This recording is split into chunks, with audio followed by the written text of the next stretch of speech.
دین اسلام کے جو 5 ارکان ہیں، آپ کو معلوم ہے ان میں کلمہ شہادت ہے، نماز ہے، روزہ ہے، زکوٰۃ ہے، حج۔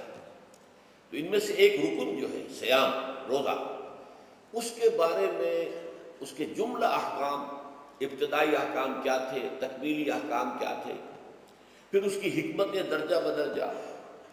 روزہ محض روزہ ہوتا تو اس کی حکمت کیا تھی، مقصد کیا تھا، اور روزے کے ساتھ رمضان مبارک کا پروگرام قیام اللیل کو شامل کیا گیا تو اس کا مقصد کیا ہے، اس کا مطلوب کیا ہے، اس کا مقصود کیا ہے۔ یہ ساری چیزیں جو ہے وہ ایک مقام پر آ گئی۔ نماز کے بارے میں آپ کو معلوم ہے کہ اس کا حکم تو بے شمار جگہ آیا ہے، لیکن احکام، وضو کے حکم کہیں اور ہے، نماز سفر کی اس کا حکم کہیں اور ہے، نماز خوف کا حکم کہیں اور ہے، تو مختلف معلوم ہوتا ہے کہ وہ، اور اوقات جو ہے نماز کے وہ مختلف مقامات سے اخذ کیے گئے ہیں۔ کسی ایک جگہ پر تفصیل کے ساتھ 5 جو نماز کے اوقات ہیں وہ موجود نہیں ہیں۔ تو اس اعتبار سے وہ قرآن مجید کے اندر وہ معاملہ جو ہے منتشر ہے۔ اسی طرح زکوٰۃ کا معاملہ ہے کہ زکوٰۃ کا حکم تو بے شمار مرتبہ آیا ہے، اس کے احکام قرآن میں نہیں۔ اس کا نصاب کیا ہے، کس کے ذمے زکوٰۃ واجب ہے، اس کا پھر اس کی کیا ریشو ہے، کیا نسبت ہے، کیا مقدار ہے، کہیں نہیں، یہ احادیث سے۔ حج کا معاملہ ہے تو وہ بھی کم سے کم 2 مقامات پر، بلکہ اس سے زائد مقامات پر آپ کو اس کا ذکر ملے گا۔ مکی صورتوں میں بھی ہے سورہ حج، اس میں 2 رکوع مسلسل ہے۔ پھر مدنی صورتوں میں سے سورہ بقرہ، اس کے بعد جو ہے 23ویں رکوع کے بعد 24 اور 25واں رکوع پورا جو ہے وہ حج کے مناسک پر مشتمل ہے۔ اس سے کچھ پہلے جو ہے وہ سعی بین الصفا والمروہ جو ہے اس کا ذکر 20ویں رکوع کے آخر میں آ چکا ہے۔ حج کی فرضیت کا حکم جو ہے وہ سورہ آل عمران میں ہے۔ لیکن یہ کہ یہ صوم کی عبادت جو ہے، جو کہ خود ایک رکن ہے اسلام کا، اس کے معاملے میں یہ 6 آیات اتنی جامع ہیں کہ اگر ان کو انسان سمجھ لے تو کل معلومات جو ہے صوم کے بارے میں جو مطلوب ہے وہ اس کو حاصل ہو جائے، اس کے احکام بھی، اس کی حکمتیں۔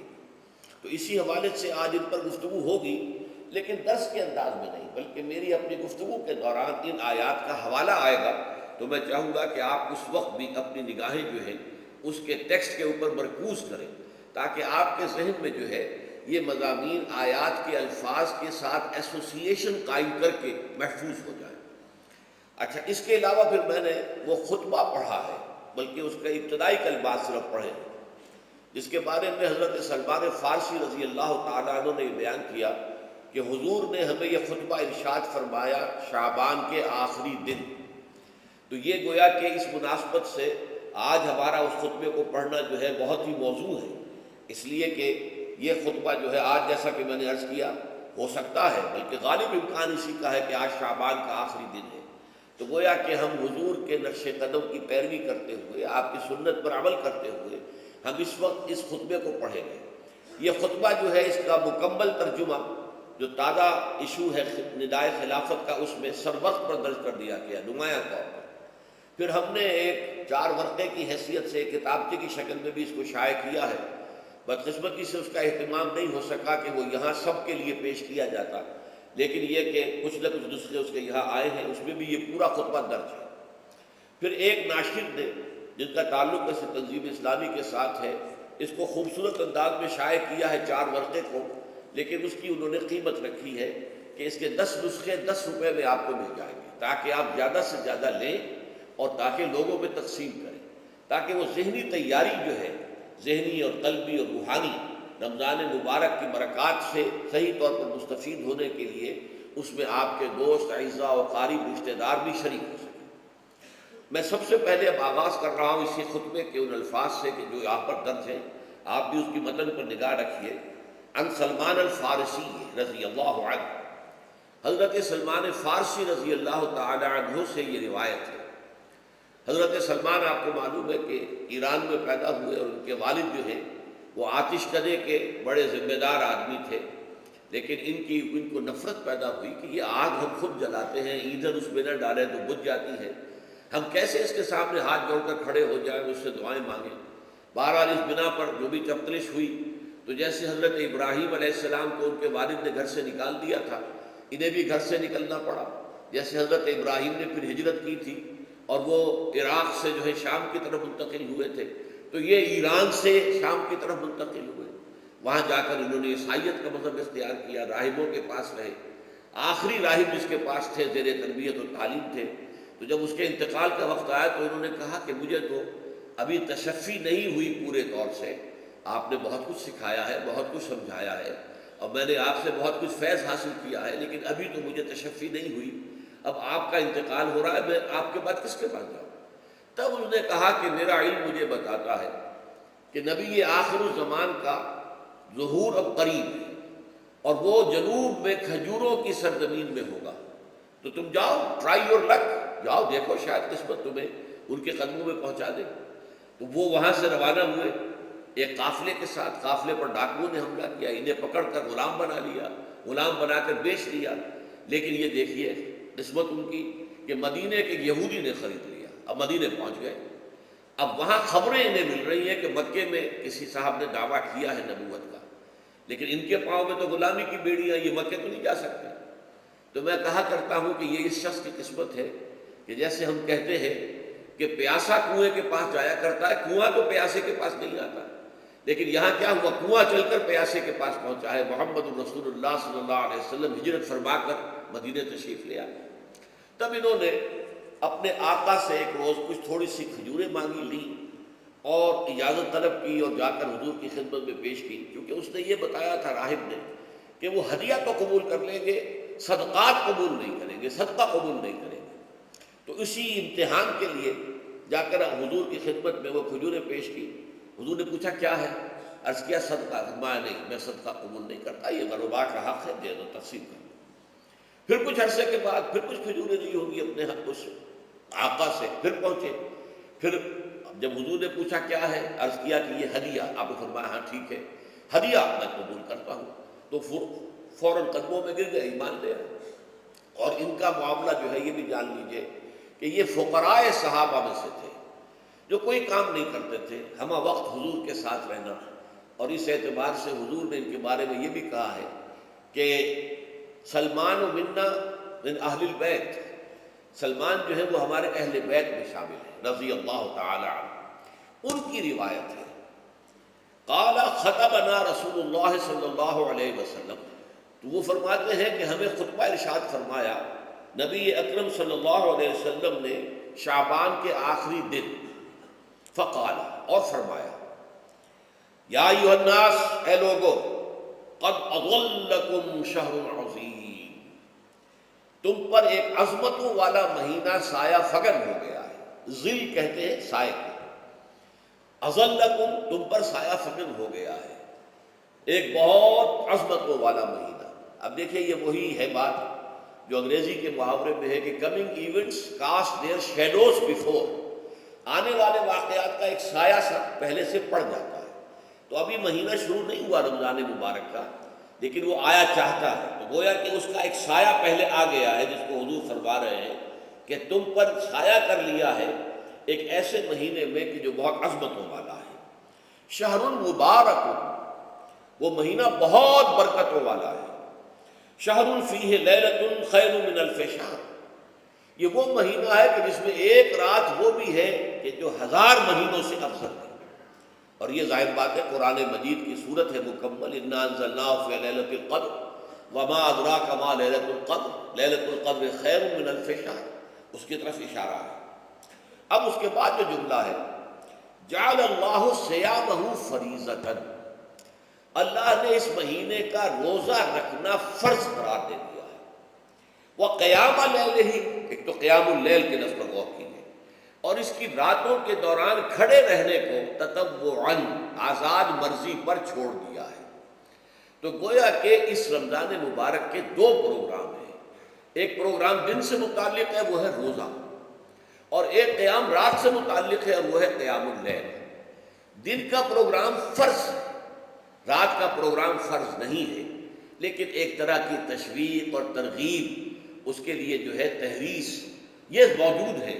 ورنہ تو یہ ہے کہ ہر رات جو ہے اس میں تہجد آپ پڑھیں، رات کو کھڑے رہے، وہ اللہ تعالیٰ کو بہت پسندیدہ ہے۔ تہجد حضور کے لیے تو فرض کے درجے میں رہی ہے، لیکن عام مسلمانوں پر فرض نہیں ہے۔ البتہ جو کوئی کر سکے ان کے لیے یقیناً بہت اعلیٰ مراتب ہے، بہت اونچے درجات ہیں۔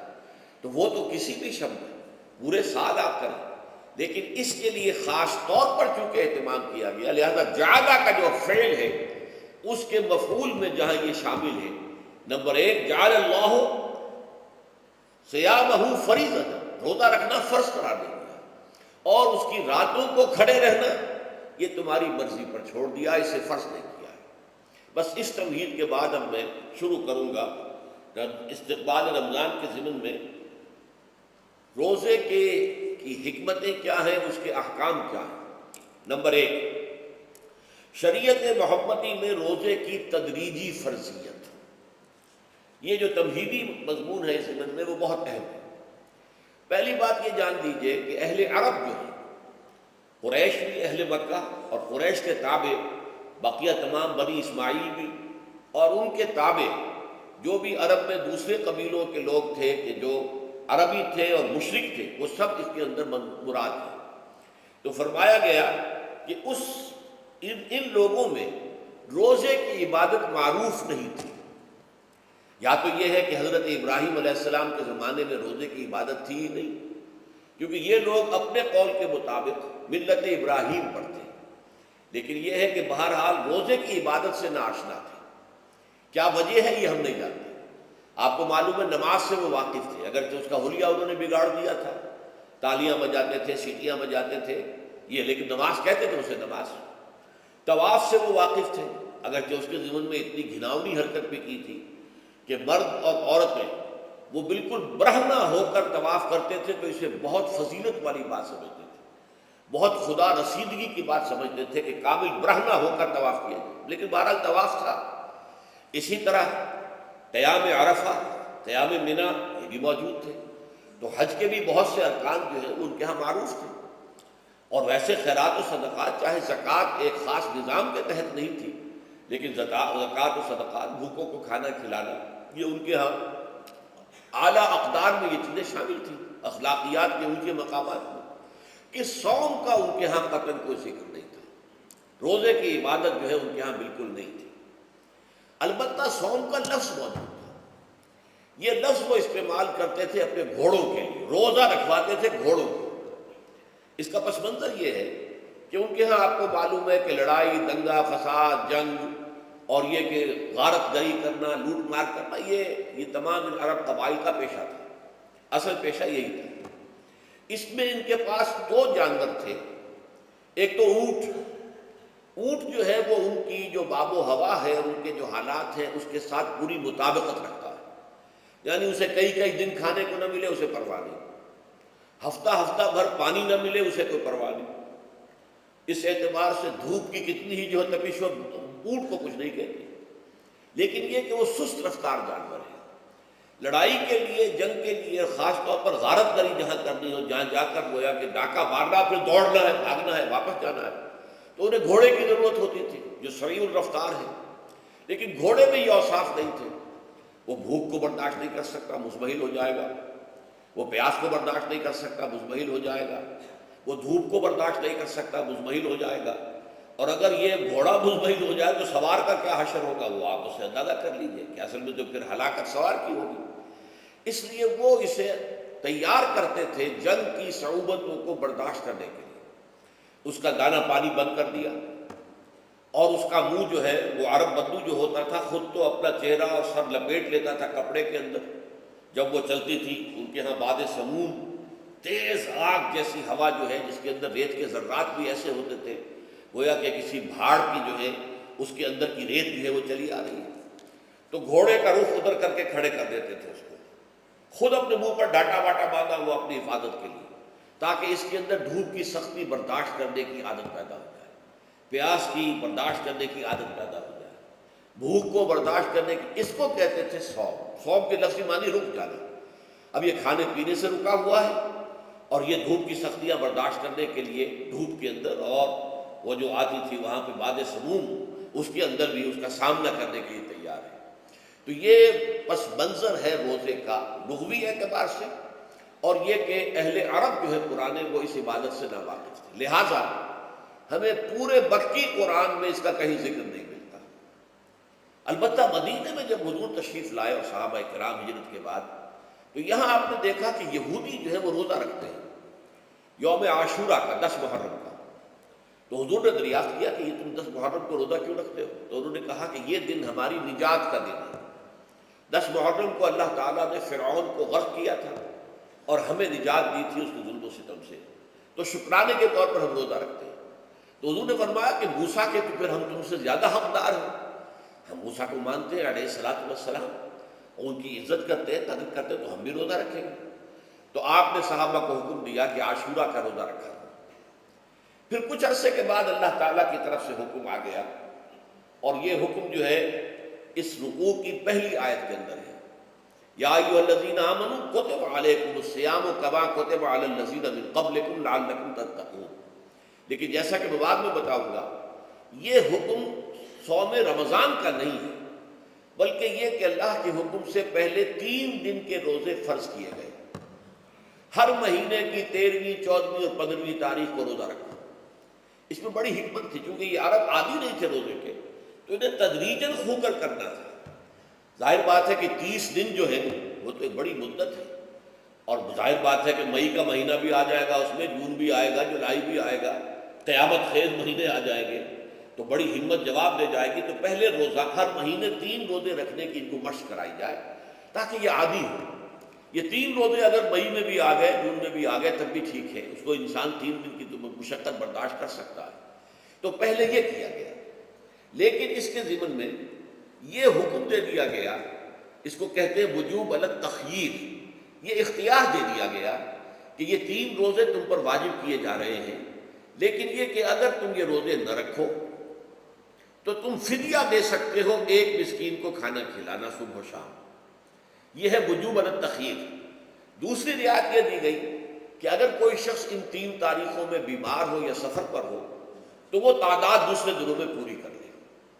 یہ ہے گویا کہ سب سے پہلا حکم جو دیا گیا ہے، اور اس کے ضمن میں اب میں چاہتا ہوں کہ آیت نمبر 2 آپ اچھی طرح پڑھ لیں، اپنا سامنے رکھیے اور اس کے حوالے سے یہ بات سمجھ لیجیے۔ ایام معدودات، یہ دن ہیں چند گنتی کے۔ مجھے حیرت ہوتی ہے کہ جدید جو مفسرین ہیں جنہوں نے اردو میں ترجمے کیے ہیں، تفسیریں کی ہیں، ان سب کی نگاہوں سے یہ بات اوجھل رہی کہ یہ در حقیقت رمضان کے روزے کا ذکر نہیں ہے، بلکہ اس ابتدائی حکم سے متعلق ہے کہ جو ہر مہینے میں 3 دن کے روزے رکھنے کا حضور نے دیا تھا۔ لیکن یہ کہ میرا اپنا ذاتی واقعہ یہ ہے زندگی کا، اور یہ اہم واقعات میں سے ہے، میں جب میڈیکل کالج میں پڑھتا تھا، سمجھیے 19-20 سال کی میری عمر، اس وقت بھی مجھے یہ احساس ہوا تھا کہ یہ جو 2 آیات آئی ہیں یہاں ایک دوسرے کے تقابل میں، یہ بیک وقت نازل نہیں ہو سکتی، ان میں وقفہ ہوگا، اور یقیناً پہلا حکم کسی اور پس منظر میں ہے، دوسرا حکم جو بعد میں ہم دیکھیں گے وہ کسی اور پس منظر میں ہے۔ تو میری رائے یہ تھی، اور میں اس پر قائم بھی تھا، بیان بھی کرتا تھا، لیکن ڈرتا تھا، اس لیے کہ اس وقت تک جتنی تفسیریں میں نے دیکھی تھی، ترجمے دیکھے تھے، ان میں سے کسی نے یہ بات کہی نہیں تھی۔ تو ایک آدمی اپنی رائے کے اوپر اتنی بڑی بات کہہ دے تو میں ڈرتا رہتا تھا، لیکن کہتا تھا کہ میری رائے یہی ہے۔ پھر اتفاق سے جماعت اسلامی ہند کا ترجمان ہوتا تھا ماہنامہ زندگی، عروج احمد قادری صاحب اس کے مدیر تھے۔ وہ جو ایک پرچہ آیا اس میں انہوں نے تنقید کی تھی مولانا سید انور شاہ بخاری رحمۃ اللہ علیہ پر، کہ ان کشمیری رحمۃ اللہ علیہ سے ان کے اوپر یہ تنقید کی تھی کہ انہوں نے یہ عجیب بات کہہ دی ہے کہ یہ جو حکم ہے یہ رمضان کا نہیں ہے، بلکہ رمضان سے پہلے جو حضور نے حکم دیا تھا 3 دن کے روزے رکھنے، اس سے متعلق ہے۔ اب مجھے اس کے اوپر پورا اطمینان ہو گیا کہ اگر سید محمد انور شاہ کاشمیری رحمۃ اللہ علیہ کی رائے یہ ہے تو متفق گردید رائے ابو علی بارائے من، مجھے اب اس سے زیادہ اور کسی سند کی ضرورت نہیں۔ بعد میں نے جب تفسیر کبیر امام رازی رحمۃ اللہ علیہ کی اس کا بھی مطالعہ شروع کیا تو میں حیران ہوا کہ سلف میں تو یہ رائے کثرت سے موجود تھی۔ کیا سبب ہوا ہے کہ آج کے دور کے جو مترجمین اور مصنفین ہیں ان کی نگاہوں سے بالکل یہ بات اوجھل ہو گئی؟ اس معاملے کو میں حل آج تک نہیں کر سکا، لیکن اب میں پورے تیقن سے آپ سے کہہ رہا ہوں کہ یہ جو پہلی 2 آیتیں ہیں ان کا تعلق صوم رمضان سے نہیں ہے، بلکہ ان کا تعلق ہے وہ 3 دن کی۔ اس کی سب سے بڑی دلیل اس کے اندر موجود ہے ایام معدودات، گنتی کے چند دن۔ اب 30 یا 29 دن جو ہے وہ گنتی کے چند دن نہیں ہو سکتے، تو اچھی بڑی تعداد ہے۔ پھر یہ ہے کہ یہ معدودات جو ہے اس کو کہا جاتا ہے جمع قلت، یہ زیادہ سے زیادہ 9 پر اس کا اطلاق ہوتا ہے، اس وزن پر جو جمع آتی ہے۔ اور اس میں جو ہے خود قرآن مجید میں حج کے سلسلے میں منا کے قیام کے ضمن میں الفاظ آئے ہیں، ایام معدودات فمن تعجل فی یومین فلا اثم علیہ ومن تاخر فلا اثم علیہ۔ منا میں قیام ہے گنتی کے چند دن، تو جو 2 دن ہی میں جلدی کر کے وہاں سے واپس ہو جائے اس پہ بھی کوئی اس گناہ نہیں ہے، اور جو مؤخر کر کے 3 دن پورے کرے اس پر بھی کوئی گناہ نہیں ہے۔ تو وہاں پر بھی نظیر موجود ہے کہ 2 یا 3 دن پر اس کا اطلاق ہو رہا ہے۔ تو یہاں پر ایام معدودات سے جو لازماً یہ مراد ہے کہ یہ 3 دن جو ہے ہر مہینے میں 13ویں، 14ویں، 15ویں، در حقیقت اس روزے سے متعلق یہ آیت آ رہی ہے۔ اور یہ بھی نوٹ کر لیجئے کہ رمضان کے روزے کی فرضیت کے بعد بھی حضور کا معمول اور آپ کے صحابہ کا، اور جو بھی ہمارے ہاں اتباع کرتے ہیں حضور صلی اللہ علیہ وسلم کا نوافل میں بھی ان کا یہ معمول ہے۔ ہر مہینے میں یہ 3 روزے حضور بعد بھی رکھتے تھے، اور آپ کے بہت سے صحابہ رکھتے تھے، اور آج بھی ہمارے ہاں بہت سے لوگ جو دیندار ہیں اور جن کے اندر یہ جذبہ ہے اتباع سنت کا، وہ رکھتے ہیں۔ 13ویں، 14ویں اور 15ویں تاریخوں کا ان کو ایام 20 کہتے ہیں۔ اس کی راتیں روشن ہوتی ہیں، 13ویں رات، 14ویں رات، 15ویں رات۔ چاند جو ہے اس کے اندر آپ کو معلوم ہوتا ہے 14ویں کو تو مکمل ہوتا ہی ہے، 13ویں اور 15ویں کا بھی تقریباً مکمل ہے۔ تو ایام 20 کے روزے جو ہیں بعد میں بھی برقرار رہے ہیں، لیکن نفل فرض اس کے بعد جو ہے وہ رمضان کے روزے ہو گئے۔ تو ایام معدودات یہ دن ہے گنتی کے۔ فمن کان منکم مریض او علی سفر فعدۃ من ایام اخر، تو جو کوئی بھی تم میں سے ہو بیمار یا سفر پر تو وہ تعداد پوری کر لے دوسرے دنوں۔ گویا کہ اب اگلی کیا ایک تو یہ رعایت ہو گئی، دوسری رعایت وعلی الذین یطیقونہ فدیۃ طعام مسکین، اور ان لوگوں کے ذمے کے جو اس کی طاقت رکھتے ہوں، یعنی مریض بھی نہیں ہے، صحت مند ہے، روزہ رکھ سکتے ہیں، سفر بھی نہیں ہے، سفر پر نہیں ہے، مقیم ہے، روزہ رکھ سکتے ہیں، پھر بھی نہ رکھیں تو ان کے لیے بھی ایک اختیار، اسی لیے میں نے لفظ استعمال کیا تھا وجوب علی التخییر، واجب تو ہے لیکن اس میں ایک اختیار دے دیا گیا ہے۔ وہ اختیار کیا ہے؟ فدیۃ طعام مسکین، تو پھر یہ ہے کہ ایک مسکین کو کھانا کھلا دینا۔ فدیہ کہتے ہیں کسی چیز کا بدل ہو جائے، جیسے کہ جنگی مجرم ہے اس کا فدیہ ہے، گویا کہ اس کو دے کر وہ پھر آزاد ہو جائے گا، فدیہ اس کو کہتے ہیں۔ ففدیۃ طعام مسکین، لیکن یہ ہے کہ فمن تطوع خیرا فہو خیر اللہ، اور جو نیکی سے خیر کرنا چاہے مزید تو وہ اس کے لیے بہتر ہے۔ ایک کے بجائے 2 کو کھلائے، 3 کو کھلائے، 4 کو کھلائے، 10 کو کھلائے، تو یہ تو ترغیب ہے، لیکن کم سے کم ایک مسکین کو کھانا کھلانا 2 وقت کا۔ وَأَن تَصُومُوا خَيْرٌ لَكُمْ، اب دیکھیے یہ لفظ بول رہے ہیں، اگر تم روزہ رکھو تو یہ تمہارے حق میں بہتر ہے، یعنی اگرچہ اختیار تمہیں دے دیا ہے، اختیار یہ ہے کہ روزہ رکھو، اگر نہ رکھو تو فدیہ دے دو ایک مسکین کا کھانا، لیکن اگر تم روزہ رکھو ان کنتم تعلمون، اگر حقیقت میں تم علم رکھتے ہو کہ روزے کے اندر کیا کیا برکات ہیں، تو تمہیں روزہ لازماً رکھنا چاہیے۔ تشویق اور ترغیب موجود ہے، لیکن یہ کہ اس کی فرضیت یا وجوب نہیں ہے۔ یہ تھا ابتدائی حکم روزے کے ضمن میں۔ اب اس کے بعد اگلی آیت جو ہے اس کے بھی پہلے حصے کو مت پڑھیے، شہر رمضان الذی انزل فیہ القرآن، اس کے بارے میں تو بعد میں گفتگو ہوگی، بینات من الہدی والفرقان، لیکن اگلا جملہ فمن شہد منکم الشہر فلیصم، اب یہ رمضان کے روزے کی فرضیت کا حکم آیا ہے۔ رمضان کا مہینہ وہ ہے جس میں قرآن نازل کیا گیا، اس کے بارے میں جیسا کہ میں نے عرض کیا پھر بعد میں عرض کروں گا، لیکن جو شخص بھی تم میں سے موجود ہو اس مہینے میں، اپنے گھر میں موجود ہے، اپنے شہر میں موجود ہے، سفر پر نہیں ہے، یا یہ ہے کہ جو شخص بھی اس مہینے کو پائے، اس کی زندگی میں یہ مہینہ آ جائے، یہ برکتوں کا ایک موقع اسے مزید حاصل ہو جائے، فلیصم، یہ امر کا صیغہ ہے، یہ وجوب ہے مطلقاً۔ اب اس میں جو 2 رعایتیں پہلے دی گئی تھی ان میں سے ایک کو برقرار رکھا، وَمَنْ كَانَ مَرِيضًا أَوْ عَلَى سَفَرٍ فَعِدَّةٌ مِّنْ أَيَّامٍ أُخَرَ، یہی وہ الفاظ ہیں جن کی بنا پر میرا گمان اس وقت بھی یہ تھا کہ یہ 2 بیک وقت نازل نہیں ہو سکتی آیات، یہ جو تکرار ہے بے معنی تکرار ہو جائے گی پھر اگر ایک ہی وقت میں نازل ہو رہی ہے۔ اور قرآن مجید کی فصاحت اور بلاغت سے یہ چیز بعید ہے کہ وہاں پر اس طرح کی تکرار بلا سبب ہو رہی ہے۔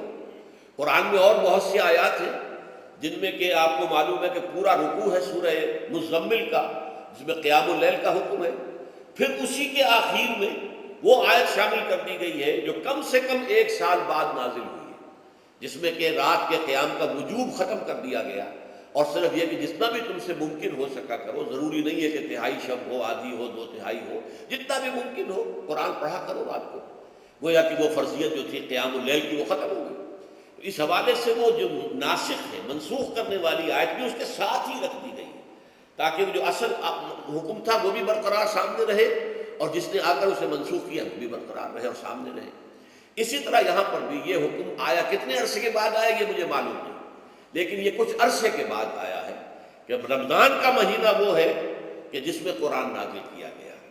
اب جو شخص بھی اس مہینے کو پائے اس پر لازم ہے کہ اس کے روزے رکھے۔ ہاں، من کان مریضا او علی سفر، جو شخص ہو مریض، بیمار ہو یا سفر پر ہو، فعدۃ من ایام اخر، تو وہ تعداد پوری کر لے دوسرے دنوں میں۔ یرید اللہ بکم الیسر ولا یرید بکم العسر، اللہ تمہارے ساتھ آسانی چاہتا ہے، سختی نہیں چاہتا۔ یہ اصل میں کیوں کہا ہے اس کی وجہ سمجھ لیجئے۔ آج بھی آپ کو اپنے ہاں ایسے لوگ مل جائیں گے جن کا تقویٰ کا تصور اتنا غلط ہو گیا ہے کہ 104 درجے کا بخار ہے، روزہ چھوڑنے کو تیار نہیں۔ بھلے آدمیوں، اللہ نے تمہیں ایک رخصت دی ہوئی ہے تو خام خواہ اپنے اوپر یہ شدت کیوں لے رہے؟ لیکن لیتے، روزہ چھوڑنے کو تیار، روزہ قضا نہیں کرو، سفر پر جا رہے ہیں اور روزہ قضا کرنے کو تیار نہیں۔ ایک موقع پر ایک غزوے کے دوران ایسا ہوا کہ کچھ لوگوں نے روزہ رکھا ہوا تھا، لیکن وہ اتنے یوں سمجھیے مزمحل ہو گئے کہ جب پڑاؤ پر پہنچے تو جن کا روزہ نہیں تھا انہوں نے تو بڑی چاق و چوبند طریقے سے خیمے نصب کیے، سارا بندوبست کیا، اور یہ جا کر بے سدھ ہو کر بے ہوش ہو کر گر پڑے۔ تو حضور نے فرمایا ان کو دیکھ کر، لیس من البر الصیام فی السفر، سفر میں روزہ رکھنا یہ کوئی نیکی کا کام نہیں ہے، یہ نیکی کا غلط تصور ہے کہ جو تم نے اپنے اختیار کر لیا۔ یہ تمہارے اندر تشدد پسندی پیدا ہو رہی ہے۔ دین کے احکام میں جو مقصد ہے وہ کیا ہے؟ یرید اللہ بکم الیسر ولا یرید بکم العسر۔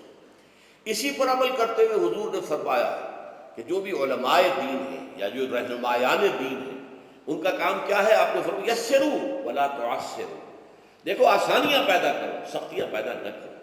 دین میں سختیاں پیدا کرنا بھی وہ اسر اور اغلال بن جاتا ہے کہ جس کو رفع کرنے کے لیے، اور جس سے لوگوں کو، یہودیوں کو اور تمام اہل کتاب کو نجات دینے کے لیے اللہ تعالیٰ نے اپنے رسول محمد صلی اللہ علیہ وسلم کو بھیجا۔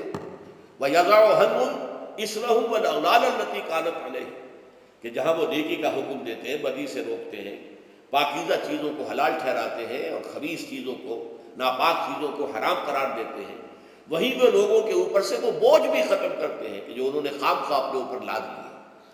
تو ان میں سے یہ بھی ہے کہ یہ نیکی کا کام نہیں ہے کہ آپ سفر میں ہیں اور روزہ رکھ رہے ہیں۔ یرید اللہ بکم الیسر ولا یرید بکم العسر وَلِتُكْمِلُوا الْعِدَّةَ، لیکن یہ بات واضح رہے کہ اب تمہارے لیے تعداد کو پورا کرنا لازم ہے۔ یہ نہیں ہے کہ آپ اس کی جگہ پر فدیہ دے دیں تو بات پوری ہو جائے گی، نہیں۔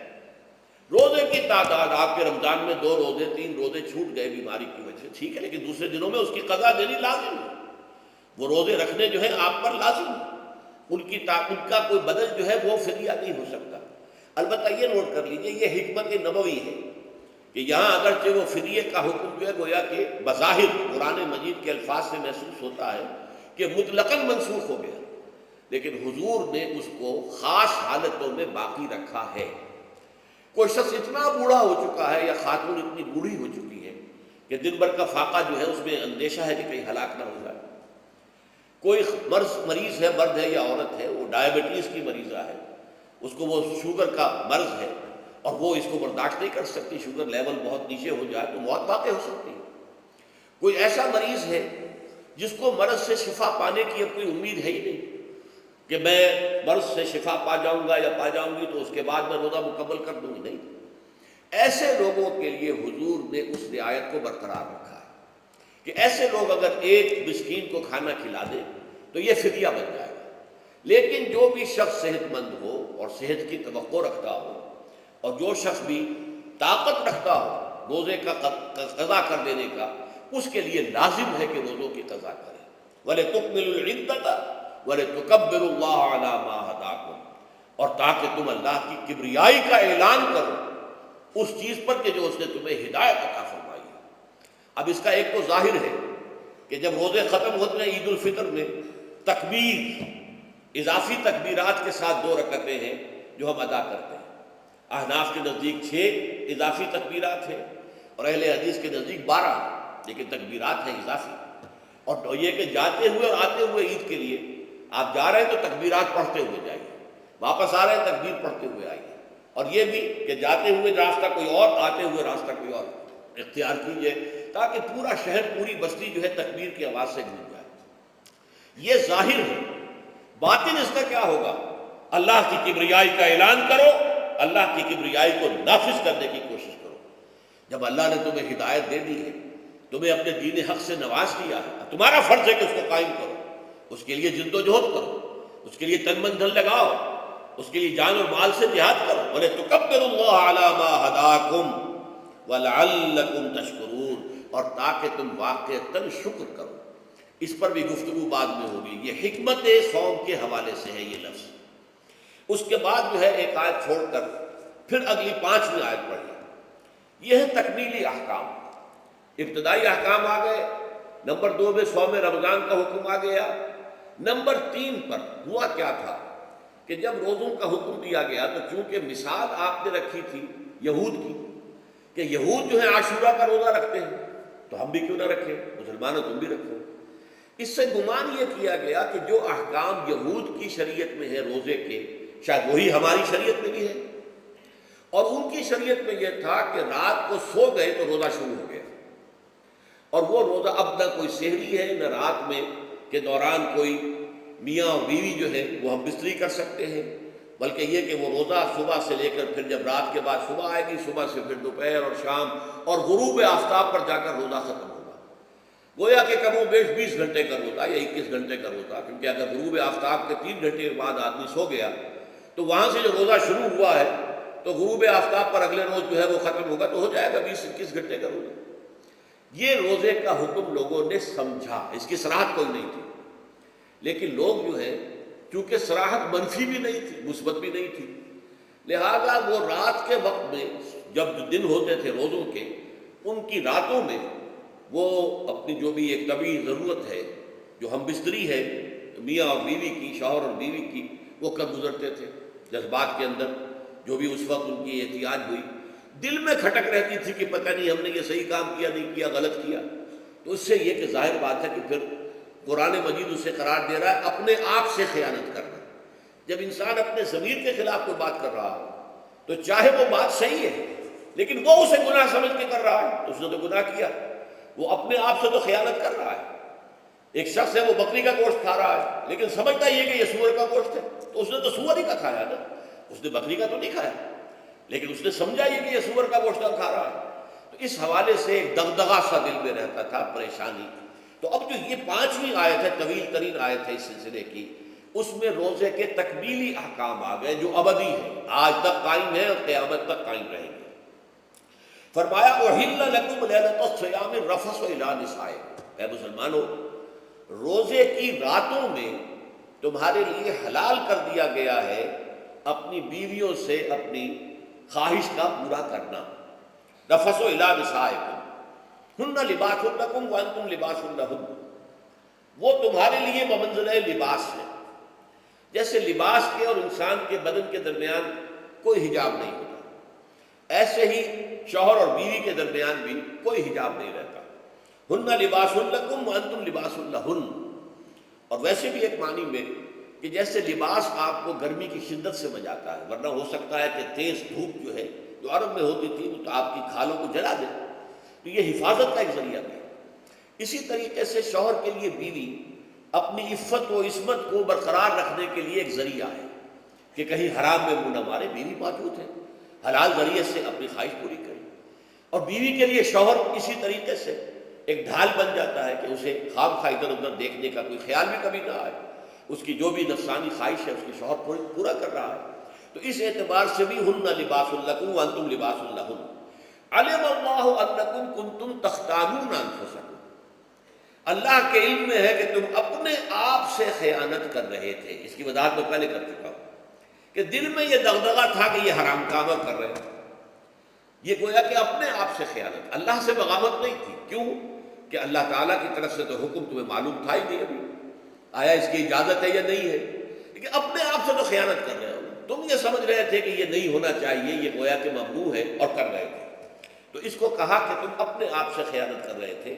علم اللہ انکم کنتم تختانون انفسکم فتاب علیکم، تو اللہ نے تم پر اپنی رحمت اور مغفرت کے ساتھ توجہ فرمائی، یعنی جو کچھ اب تک ہو چکا ہے اسے اللہ نے معاف کر دیا، اسے صاف کر دیا، کلین سلیٹ۔ اب تمہارا جو اعمال نامہ ہے اس میں اس طرح کا اگر کوئی عمل درج ہو گیا ہے تو وہ اللہ نے صاف کر دیا ہے، وعفا عنکم، اور تمہیں معاف بھی کر دیا ہے۔ فالآن باشروہن، تو اب تم ان کے ساتھ جو بھی تعلق زن و شو ہے اس کو اختیار کر سکتے ہو۔ فالآن باشروہن وابتغوا ما کتب اللہ لکم، اور حاصل کرو وہ کچھ جو کچھ اللہ نے تمہارے لیے لکھ دیا ہے۔ یہ تعلق زن و شے سے دو چیزیں ہیں کہ جو مقصود ہیں، ایک تو سب جانتے ہیں اولاد، ہر انسان کی خواہش ہوتی ہے کہ میری نسل کا تسلسل باقی رہے، لیکن نمبر دو ایک شے اور ہے، قرآن مجید میں بیان کیا گیا، بولے تسکنوا الیہا، اس میں ایک سکون ہے، اس میں جو بھی ہے، جو بھی عمل ہے مباشرت کا، اس میں ایک اعصابی طور پر سکون کی کیفیت انسان کو حاصل ہوتی ہے، تو یہ بھی مطلوب و مقصود ہے۔ تو ما کتب اللہ لکم، تمہارے لیے اللہ نے اس میں ایک تو اولاد کا معاملہ رکھ دیا ہے اور ایک تمہارے لیے سکون کا، لتسکنوا الیہا، تاکہ تم ان کی طرف توجہ کر کے سکون حاصل کرو۔ فالآن باشروہن وابتغوا ما کتب اللہ لکم وکلوا واشربوا، اب سحری کا حکم آ گیا، وکلوا واشربوا حتی یتبین لکم الخیط الابیض من الخیط الاسود من الفجر، اور کھاتے رہو اور پیتے رہو یہاں تک کہ تمہارے لیے فجر کے وقت کے اعتبار سے سفید ڈوری سیاہ ڈوری سے بالکل علیحدہ ہو جائے۔ اصل میں اس کو بعض صحابہ نے تو سمجھا کہ یہ لغوی معنی اس کے لیے لیے کہ آپ اپنے تکیے میں ایک سفید دھاگا رکھ لیا اور ایک کالا رکھ لیا، اور دیکھتے رہتے تھے، جب یہ سفید اور کالا علیحدہ علیحدہ نظر آنے لگے تو پھر روزے کا رکھنے کا وقت شروع ہو چکا اور اب کھانا پینا بند کر دیا جائے۔ فرمایا گیا یہ مراد نہیں ہے، یہ جب پاؤں پھٹتی ہے تو اس کے اندر ایک سفید سی لکیر جو ہے افق کے اوپر آتی ہے، یہ ہے مراد، کہ وہ جو سفید لکیر ہے وہ ظاہر ہو جائے اور وہ رات کے اختتام کا گویا کہ ایک اعلان اور علم بن جائے۔ تو وَكُلُوا وَاشْرَبُوا، اب اس کی جو ہے بڑی تاکید کی گئی، تَسَحَّرُوا فَإِنَّ فِي السَّحُورِ بَرَكَةً، سحری ضرور کیا کرو، اور یہ در حقیقت برکت کا ذریعہ ہے۔ یہ بھی آپ نے فرمایا ہمارے اور یہود کے روزے کے مابین جو فرق ہے وہ سحری ہے، یہ سحری، کیونکہ روزہ جو ہے وہ فجر سے لے کر اور غروب آفتاب تک ہے، طلوع آفتاب سے نہیں، فجر سے، جبکہ وہ سپیدہ سحر جس کو ہم کہتے ہیں نمودار ہو جائے، طلوع آفتاب کا بھی 1.5 گھنٹے بعد ہوگا کہیں جا کے، لیکن اس وقت جو ہے روزہ شروع، غروب آفتاب کا ختم۔ اس حوالے سے اس سے پہلے کھانا پینا، اور اس میں بھی فرمایا گیا کہ بعض لوگ بہت زیادہ احتیاط کرتے وہ صحیح نہیں ہے، اس لیے کہ فجر کے لیے اذان جب دیتے تھے تو اس میں بعض حضرات ذرا جلدی کرتے تھے، حضور نے فرمایا کہ نہیں دیکھو یہ ذرا جلدی کر دیتے ہیں، اگر تم میں سے کسی کے ہاتھ میں پیالہ ہے، ابھی وہ کچھ کھا رہا ہے، اذان ہو گئی تو وہ اپنا پیالہ پورا کر لے، اس میں بھی تشدد کی ضرورت نہیں، جیسے کہ اس سے پہلے ہم پڑھ چکے یسروا ولا تعسروا یرید اللہ بکم الیسر ولا یرید بکم العسر، اللہ تمہارے ساتھ آسانی چاہتا ہے، سختی نہیں چاہتا۔ تو اسی طرح فرمایا وَكُلُوا وَاشْرَبُوا حَتَّى يَتَبَيَّنَ لَكُمُ الْخَيْطُ الْأَبْيَضُ مِنَ الْخَيْطِ الْأَسْوَدِ مِنَ الْفَجْرِ ثُمَّ أَتِمُّوا الصِّيَامَ إِلَى اللَّيْلِ، پھر اب روزے کو پورا کرو رات تک۔ إِلَى اللَّيْلِ میں پھر بڑی بحثیں ہوئی ہیں، اس لفظ کی مناسبت سے اہل تشیع اس کے قائل ہیں کہ جبکہ خوب اندھیرا ہو جائے، لیکن اہل سنت کا اجماع ہے کہ غروب آفتاب اس سے مراد ہے، اس لیے کہ آغاز رات کا غروب آفتاب کے ساتھ، اور اس میں بھی احادیث کے اندر آیا ہے کہ تعجیل کرنی چاہیے۔ بعض لوگ وہی جو میں نے عرض کیا کہ تقویٰ کے تحت جو ہے، جیسے کہ سفر میں بھی روزے رکھتے ہیں یا 104 بخار کے درجے میں بھی وہ روزہ قضا کرنے کو تیار نہیں ہوتے، ایسے ہی وہ تاخیر کرتے ہیں اپنے تقوی کے حساب سے، کہیں ایسا نہ ہو، کوئی غلطی نہ ہو جائے، کہیں یہ نہ ہو جائے، کہیں وہ نہ ہو جائے، تو پھر اس کے اندر وہ افطار میں، تو آپ نے فرمایا کہ قوم جو ہے اسی وقت صحیح رہے گی جبکہ وہ افطار میں عجلت سے کام لے، یعنی سحری کے اندر بہت زیادہ جلدی کرنے کی ضرورت نہیں، اگر اذان ہو رہی ہے اس کے دوران بھی اگر کچھ کھا پی رہے ہو تو کھا پی لو، مکمل کر لو۔ اسی طریقے سے افطار کے اندر جو ہے وہ تاخیر کرنے کی ضرورت نہیں، سورج کے غروب کے ساتھ افطار کر لو۔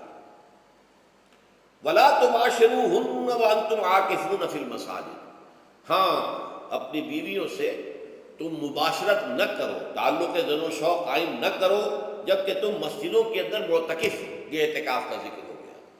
رمضان کے آخری عشرے میں یہ اعتکاف جو مسنون ہے کہ 21ویں شب سے شروع ہو جائے گا، یعنی 20واں روزہ ختم ہوا اس کے ساتھ یہ اعتکاف شروع ہو گیا، اور پھر اعتکاف مسنون جو ہے وہ جب تک کہ چاند نظر نہ آ جائے شوال کا، عید کا، اس وقت تک یہ اعتکاف جاری رہے گا۔ یہ ہے مسنون اعتکاف۔ اس کی کیا حکمت ہے وہ میں بعد میں عرض کروں گا۔ تو یہ حکمت جو ہے اس کے حوالے سے گفتگو بعد میں ہو جائے گی، لیکن یہاں یہ بتا دیا گیا کہ یہ جو رمضان کی 20 راتوں میں اجازت دی گئی ہے اپنی بیویوں کے ساتھ ہم بستری کی، وہ اس معتکف کے لیے نہیں ہے جو مسجد میں معتکف ہے۔ تو ہاں اس کی اہلیہ آ سکتی ہے وہاں ملاقات کے لیے، کسی مشورہ کو کرنا ہے بہت ضروری ہے، آ جائے، ملاقات ہو سکتی ہے، لیکن یہ کہ مباشرت نہیں ہو سکتی، وہ حرام ہے۔ فرمایا وَلَا تُبَاشِرُوهُنَّ وَأَنْتُمْ عَاكِفُونَ فِي الْمَسَاجِدِ تِلْكَ حُدُودُ اللَّهِ، یہ اللہ کی حدود ہے، شریعت اسلامی کی یہ حدود ہے۔ فَلَا تَقْرَبُوهَا، تو ان کے قریب تک مت جاؤ۔ قرآن مجید میں اس اعتبار سے دو انداز تعبیر ہے کہ اللہ کی حدود ہے فَلَا تَعْتَدُوهَا، یہ اللہ کی حدود ہے، ان سے تجاوز نہ کرو، اس حد کو پھلانگ نہ جاؤ، اس حد سے آگے نہ گزر جاؤ۔ یہاں ہے تقربوها، اللہ تعالیٰ کی حدود کے قریب تک نہ جاؤ۔ اس کی وجہ ایک حدیث میں بیان کر دی گئی ہے کہ جیسے ہر بادشاہ کی ایک چراگاہ ہوتی ہے، وہ صرف شاہی جو بھی ہیں جانور ہیں ان کے، یا گھوڑے ہیں یا کوئی اور ہیں، ان کے چرنے کے لیے ہے، وہاں پہ کوئی رعایت کا کوئی آدمی اپنی بھیڑ بکریاں وغیرہ نہیں لے جا سکتا۔ وہ حما کہلاتا تھا کہ یہ شاہ کے لیے مخصوص ہے، لِكُلِّ مَلِكٍ حِمًا وَحِمَ اللَّهِ مَحَارِمَهُ، اللہ بھی بادشاہ ہے کائنات کا، ارض و سما کا، اس نے بھی جن چیزوں کو حرام کر دیا ہے وہ حما ہے، اس میں داخل نہیں ہونا تمہیں۔ تو فرمایا کہ جو چرواہا اپنی بھیڑوں کو بالکل اس کی آخری حد تک لے جائے گا تو اندیشہ ہے کہ کوئی بھیڑ کوئی بکری چھلانگ لگائے اور اس چراگاہ میں داخل ہو جائے۔ اس لیے کیپ ایٹ اے ڈسٹینس، ایک فاصلے پر رہو۔ احتیاط کا تقاضا یہ ہے کہ اس آخری حد کے قریب نہ جاؤ، فلا تقربوها، اس کے قریب نہ جاؤ۔ ان حدود کی تو سختی کے ساتھ پابندی کرنی ہے۔ ان کے لیے یہ ہے کہ ان کو نہ صرف یہ کہ ان سے تجاوز نہیں کرنا، بلکہ ان سے ذرا کچھ فاصلے ہی پر اپنے آپ کو رکھنا ہے۔ كَذَلِكَ يُبَيِّنُ اللَّهُ آيَاتِهِ لِلنَّاسِ، اسی طریقے سے اللہ تعالیٰ واضح کرتا ہے اپنی آیات کو لوگوں کے لیے، وَلَعَلَّهُمْ يَتَّقُونَ، اور تاکہ وہ پھر تقویٰ کریں، بچیں۔ جب احکام معلوم ہو گئے اب بچنا آسان ہے، جب احکام معلوم نہیں تو اندیشہ ہے کہ کہیں کسی حرام کے اندر جو ہے وہ ملوث ہو جائے۔ جیسے کہ ایک حدیث میں آتا ہے کہ الحلال بین والحرام بین وبینہما مشتبہات، حلال کیا ہے یہ بھی واضح ہے، حرام کیا ہے یہ بھی واضح ہے، البتہ ان دونوں کے مابین کچھ چیزیں ہوتی ہیں متشابہات، پتہ نہیں حلال ہے کہ حرام ہے، تو تم بچو، ان چیزوں سے بھی بچو، اس لیے کہ اس کے اندر حرام ہونے کا اندیشہ ہے نا، لہذا ان سے بھی بچو۔ جو صریحاً حلال ہے اسی پر اکتفا کرو، جن کے بارے میں تعین نہیں ہو پا رہا ہے کہ وہ حلال ہے، البتہ یہ بھی ثابت نہیں ہو رہا ہے کہ وہ حرام ہے، تو ان سے بچ، یہ تقویٰ کا تقاضا ہے۔ اگرچہ قانونی اعتبار سے یہ کہا جائے گا کہ وہ مباح ہے، جس شے کی حرمت کا ثبوت ہمیں کتاب اللہ اور سنت رسول سے نہ ملے وہ مباح ہے، لیکن یہ ہے کہ تقویٰ کا تقاضا یہ ہے، قانون کا تقاضا یہ کہ مباح کو آپ اختیار کریں گے تو آپ پر گرفت نہیں ہوگی، اس لیے کہ اس کی حرمت ثابت نہیں ہے، لیکن تقویٰ کا تقاضا یہ ہے کہ آپ صرف اس شے پر اکتفا کریں کہ جس کے حلال ہونے کے لیے ثبوت اور دلیل موجود ہے۔ تو یہ ہے کہ تلک حدود اللہ فلا تقربوها كذلك يبين الله لكم للناس آیاتہ للناس لعلهم يتقون۔ یہ احکام ہے تکمیلی روزے کے، جس کے ضمن میں میں نے کچھ احادیث نبویہ کے حوالے سے بھی ان کی مزید وضاحت کر دی۔ اب آئیے تیسری بات، روزے کا اصل حاصل کیا ہے۔ اب پہلی آیت پر ہمیں توجہ دینی ہوگی، یا ایھا الذین آمنوا کتب علیکم الصیام، اہل ایمان تم پر روزہ فرض کیا گیا، لکھ دیا گیا، طے کر دیا گیا۔ اگرچہ جیسا کہ میں نے عرض کیا یہ ابتدائی حکم ہے اور اس میں وجوب علی التخییر وہ بعد میں آ چکا دوسری آیت میں۔ کما کتب علی الذین من قبلکم، جیسے کہ یہ فرض کیا گیا تھا ان پر جو تم سے پہلے تھے، یعنی یہود اور نصارہ، ان پر بھی یہ روزہ جو ہے یہ فرض تھا۔ البتہ احکام مختلف ہو گئے، جیسے جمعے کا دن اور جمعے کو چھوڑ کر یہودیوں نے سبت کا دن اختیار کیا، عیسائیوں نے جو ہے وہ سنڈے کو اختیار کر لیا، لیکن احکام میں فرق ہے۔ وہاں پورے سبت کے دن، ہفتے کے دن کاروبار دنیاوی مطلقاً حرام، لیکن ہمارے ہاں شریعت کے اندر آسانی پیدا کی گئی کہ صرف جمعے کی اذان سے لے کر نماز ادا ہو جانے تک وہ حرام ہے، لیکن باقی یہ ہے کہ اس سے پہلے بھی اگر کرو اور بعد میں جب فَإِذَا قُضِيَتِ الصَّلَاةُ فَانتَشِرُوا فِي الْأَرْضِ وَابْتَغُوا مِن فَضْلِ اللَّهِ، جب نماز ادا ہو چکے تو جاؤ، منتشر ہو سکتے ہو زمین میں اور اللہ تعالیٰ کے فضل کو تلاش کر سکتے ہو۔ تو اسی طریقے سے اگرچہ حکم روزہ جو ہے وہ تو سابقہ امتوں میں بھی تھا، لیکن یہ اس کے احکام جو ہے ان کے اندر تغیر و تبدل ہے۔ کتب علیکم الصیام کما کتب علی الذین من قبلکم لعلکم تتقون، تاکہ تمہارے اندر تقوی پیدا ہو جائے۔ اب یہ ہے حکمت صوم کی پہلی آیت۔ تقوی کسے کہتے ہیں؟ بچنا۔ کس چیز سے بچنا؟ اللہ نے جو چیزیں حرام کی ان سے بچنا، اللہ کے احکام کو توڑنے سے بچنا۔ دیکھیے یہ لفظ جو ہے اس کا مادہ ہے وا، قاف اور یا، وقا۔ وقا یقی کے معنی ہے کسی کو بچانا۔ ہم دعا مانگتے وقنا عذاب النار، اے اللہ ہمیں آگ کے عذاب سے بچا دے، لیکن اتقا بنتا ہے باب افتعال، واو تے میں شامل ہو گئی تو اتقا، اور اسی سے تقوی ہے۔ تقوی کے معنی کیا ہے؟ بچنا، خود بچنا۔ وقا یقی دوسرے کو بچانا۔ بچنا اللہ کے احکام کو توڑنے سے، اللہ کی حرام کردہ چیزوں میں ملوث ہونے سے، اللہ کے غضب سے، غصے سے، اللہ کی ناراضگی سے، اور آخرت میں اللہ کے عذاب سے۔ یہ بچنے کی روش ہے، پوری زندگی میں بھی اس کو جاری رکھیں۔ یہ تقوی زندگی میں کیا ہوگا؟ اللہ کے احکام کو توڑنے سے بچنا، اللہ کی حرام کردہ چیزوں میں ملوث ہو جانا، ان کا استعمال کرنا، کھانے پینے سے متعلق ہو یا وہ شہوت سے متعلق ہو یا کسی اور چیز سے متعلق ہو، اس سے بچنا۔ اور یہ بچنا جو ہے آخرت میں نتیجہ خیز ہوگا، جہنم سے بچاؤ ہو جائے گا، آگ کے عذاب سے نجات مل جائے گا۔ اچھا روزے کا اس سے تعلق کیا ہے یہ سمجھ لیجیے۔ دیکھیے ہمارے گناہوں کا سب سے بڑا سبب ہمارے نفسانی تقاضے ہیں۔ ہم ایک حیوان بھی ہیں اور حیوان سے بڑھ کر بھی کچھ ہے، وہ میں بعد میں عرض کروں گا، لیکن حیوان تو ہے۔ جیسے ہر حیوان کو کچھ خوراک کی ضرورت ہے، ہمیں بھی ضرورت ہے۔ ہر حیوان کو بقائے نسل کا معاملہ جنسی ہے، وہ ہمارا بھی ہے۔ ہر حیوان کو کوئی نہ کوئی سر چھپانے کی جگہ چاہیے، کوئی گھونسلہ ہو، کوئی کھو ہو، کوئی بل ہو، کچھ بھی ہو، اس کو چاہیے آخر۔ اسی طریقے سے ہمارے سارے تقاضے ہیں۔ حیوانات کو بھی آرام چاہیے، ہمیں بھی آرام چاہیے۔ یہ حیوانی تقاضے جو ہیں، جن کو ہم کہیں گے اینیمل انسٹنکٹس، ہمارے وجود کے اندر ہیں، اور ان کا تقاضا ہمارے اندر سے ابھرتا ہے۔ اسی کو اڈ اینڈ لیبیڈو کہا ہے فرائڈ نے۔ جدید نفسیات کا بابا آدم جو ہے وہ فرائڈ ہے، اس نے اسے اڈ اور لب سے تعبیر کیا، اس سے اوپر سیلف کو لایا ہے، اور اس کے بعد جو ہے وہ سپر ایگو ہے۔ تو یہ 3 درجے اس نے متعین کیے ہیں، اور میں اس کی دقت نظر، ایکیوٹی آف آبزرویشن کا بہت قائل ہوں۔ اگرچہ نظریات کا جو نتیجہ اس نے نکالا ہے وہ غلط ہے، لیکن ایکویٹی آف آبزرویشن کا قائل ہوں کہ اس نے انسانی شخصیت کے 3 لیولز کو آئیڈینٹیفائی کیا۔ یہی 3 لیولز ہمارے ہاں ہیں، نفس، قلب، روح، یہ 3 لیولز ہیں۔ اس نے کہا اڈ اینڈ لیبیڈو یہ لویسٹ ہے، پھر ایگو، سیلف، پھر سپر ایگو۔ 3 لیول وہ بھی مانتا، اگرچہ ان کی تعبیر اس نے غلط کی ہے، لیکن جہاں تک اڈ اور لیبیڈو کی تعبیر ہے وہ صحیح ہے، وہ حیوانی تقاضے۔ اچھا ان حیوانی تقاضوں کے بارے میں یہ بات بالکل واضح رہنی چاہیے کہ یہ اندھے بہرے ہیں، انہیں صرف اپنی گریٹیفیکیشن، اپنے تسکین سے جو ہے ساری بحث ہے، اس سے کوئی غرض نہیں کہ حلال ذریعے سے ہو، حرام ذریعے سے ہو۔ پیٹ کھانے کو مانگتا ہے بھوک کے اندر، اب آدمی جو ہے حرام کے اندر بھی بیمار بیٹھتا ہے، یہاں تک کہ خود شریعت اجازت دیتی ہے کہ اگر جان پر بن جائے، آدمی جو ہے وہ فاقے سے مر رہا تو وہ کوئی حرام چیز کھا کر بھی اپنی جان بچا سکتا ہے، لیکن عام حالات میں نہیں۔ لیکن ہو سکتا ہے ہمارا چٹخارا جو ہے وہ حرام کی طرف ہمیں لے جائے۔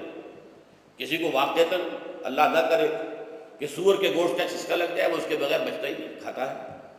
شراب کی عادت ہو گئی، پیتا ہے، یہ نہیں۔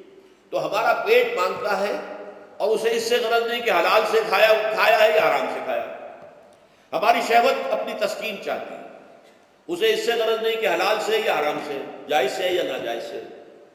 اسی طریقے سے ہمارے تمام تقاضے جو حیوانی ہیں، ایک تو یہ کہ بہت زوردار ہیں، اور چونکہ وہ اندھے بہرے ہیں، لہذا جو قرآن میں کہا گیا ان النفس لامارۃ بالسوء، یہ نفس تو بدی کا حکم دیتا ہی ہے۔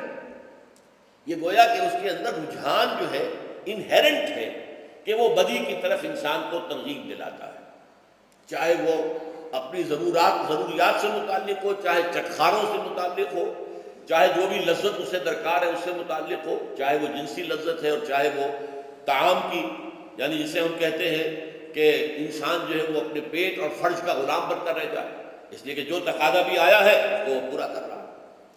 یہ جو کیفیت انسان کی ہے، اس کے لیے ایک مشق جو ہے وہ روزہ فراہم کرتا ہے۔ روزے کے آپ نے 12، 13، 14 گھنٹے کا بھی روزہ ہوتا ہے، بعض جگہوں پر 16، 17 گھنٹے کا روزہ ہوتا ہے۔ اس عرصے میں آپ اپنے نفس کو حلال چیزوں سے بھی روکے رکھتے ہیں۔ اس منہ زور گھوڑوں کو جو ہے آپ اس کی لگام کس کر رکھتے ہیں کہ حلال بھی نہیں کھانے دے رہے۔ بھوک لگی ہو یا کھانا بہترین موجود ہے، نہیں کھا سکتے، اللہ کا حکم نہیں ہے، اللہ کی اجازت نہیں۔ شدید پیاس ہے، بہترین مشروبات فریج میں رکھی ہوئی ہے، نہیں کھا سکتے، نہیں پی سکتے، جائز نہیں، حالانکہ حلال ہے، حرام نہیں ہے۔ بیوی موجود ہے، یا جیسے کہ لونڈیوں کا معاملہ ہوتا تھا، لونڈی موجود ہے، لیکن نہیں، آپ اپنی شہوت جو ہے وہ اس سے پوری نہیں کر سکتے۔ یہ پابندیاں نفس کے اوپر لگانا، یہ ایک مشق ہے، یہ ایک ریاضت ہے۔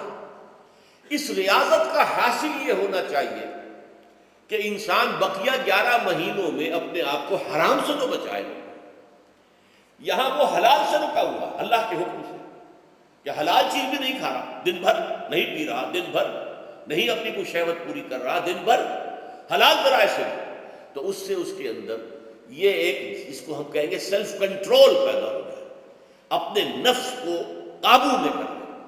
یہ گویا کہ اس کا سب سے پہلا اس روزے کی ریاضت، روزے کی مشق کے حوالے سے یہ اس کی حکمت ہوئی کہ اس سے کے ذریعے سے انسان میں سیلف کنٹرول پیدا ہو جائے، ضبط نفس۔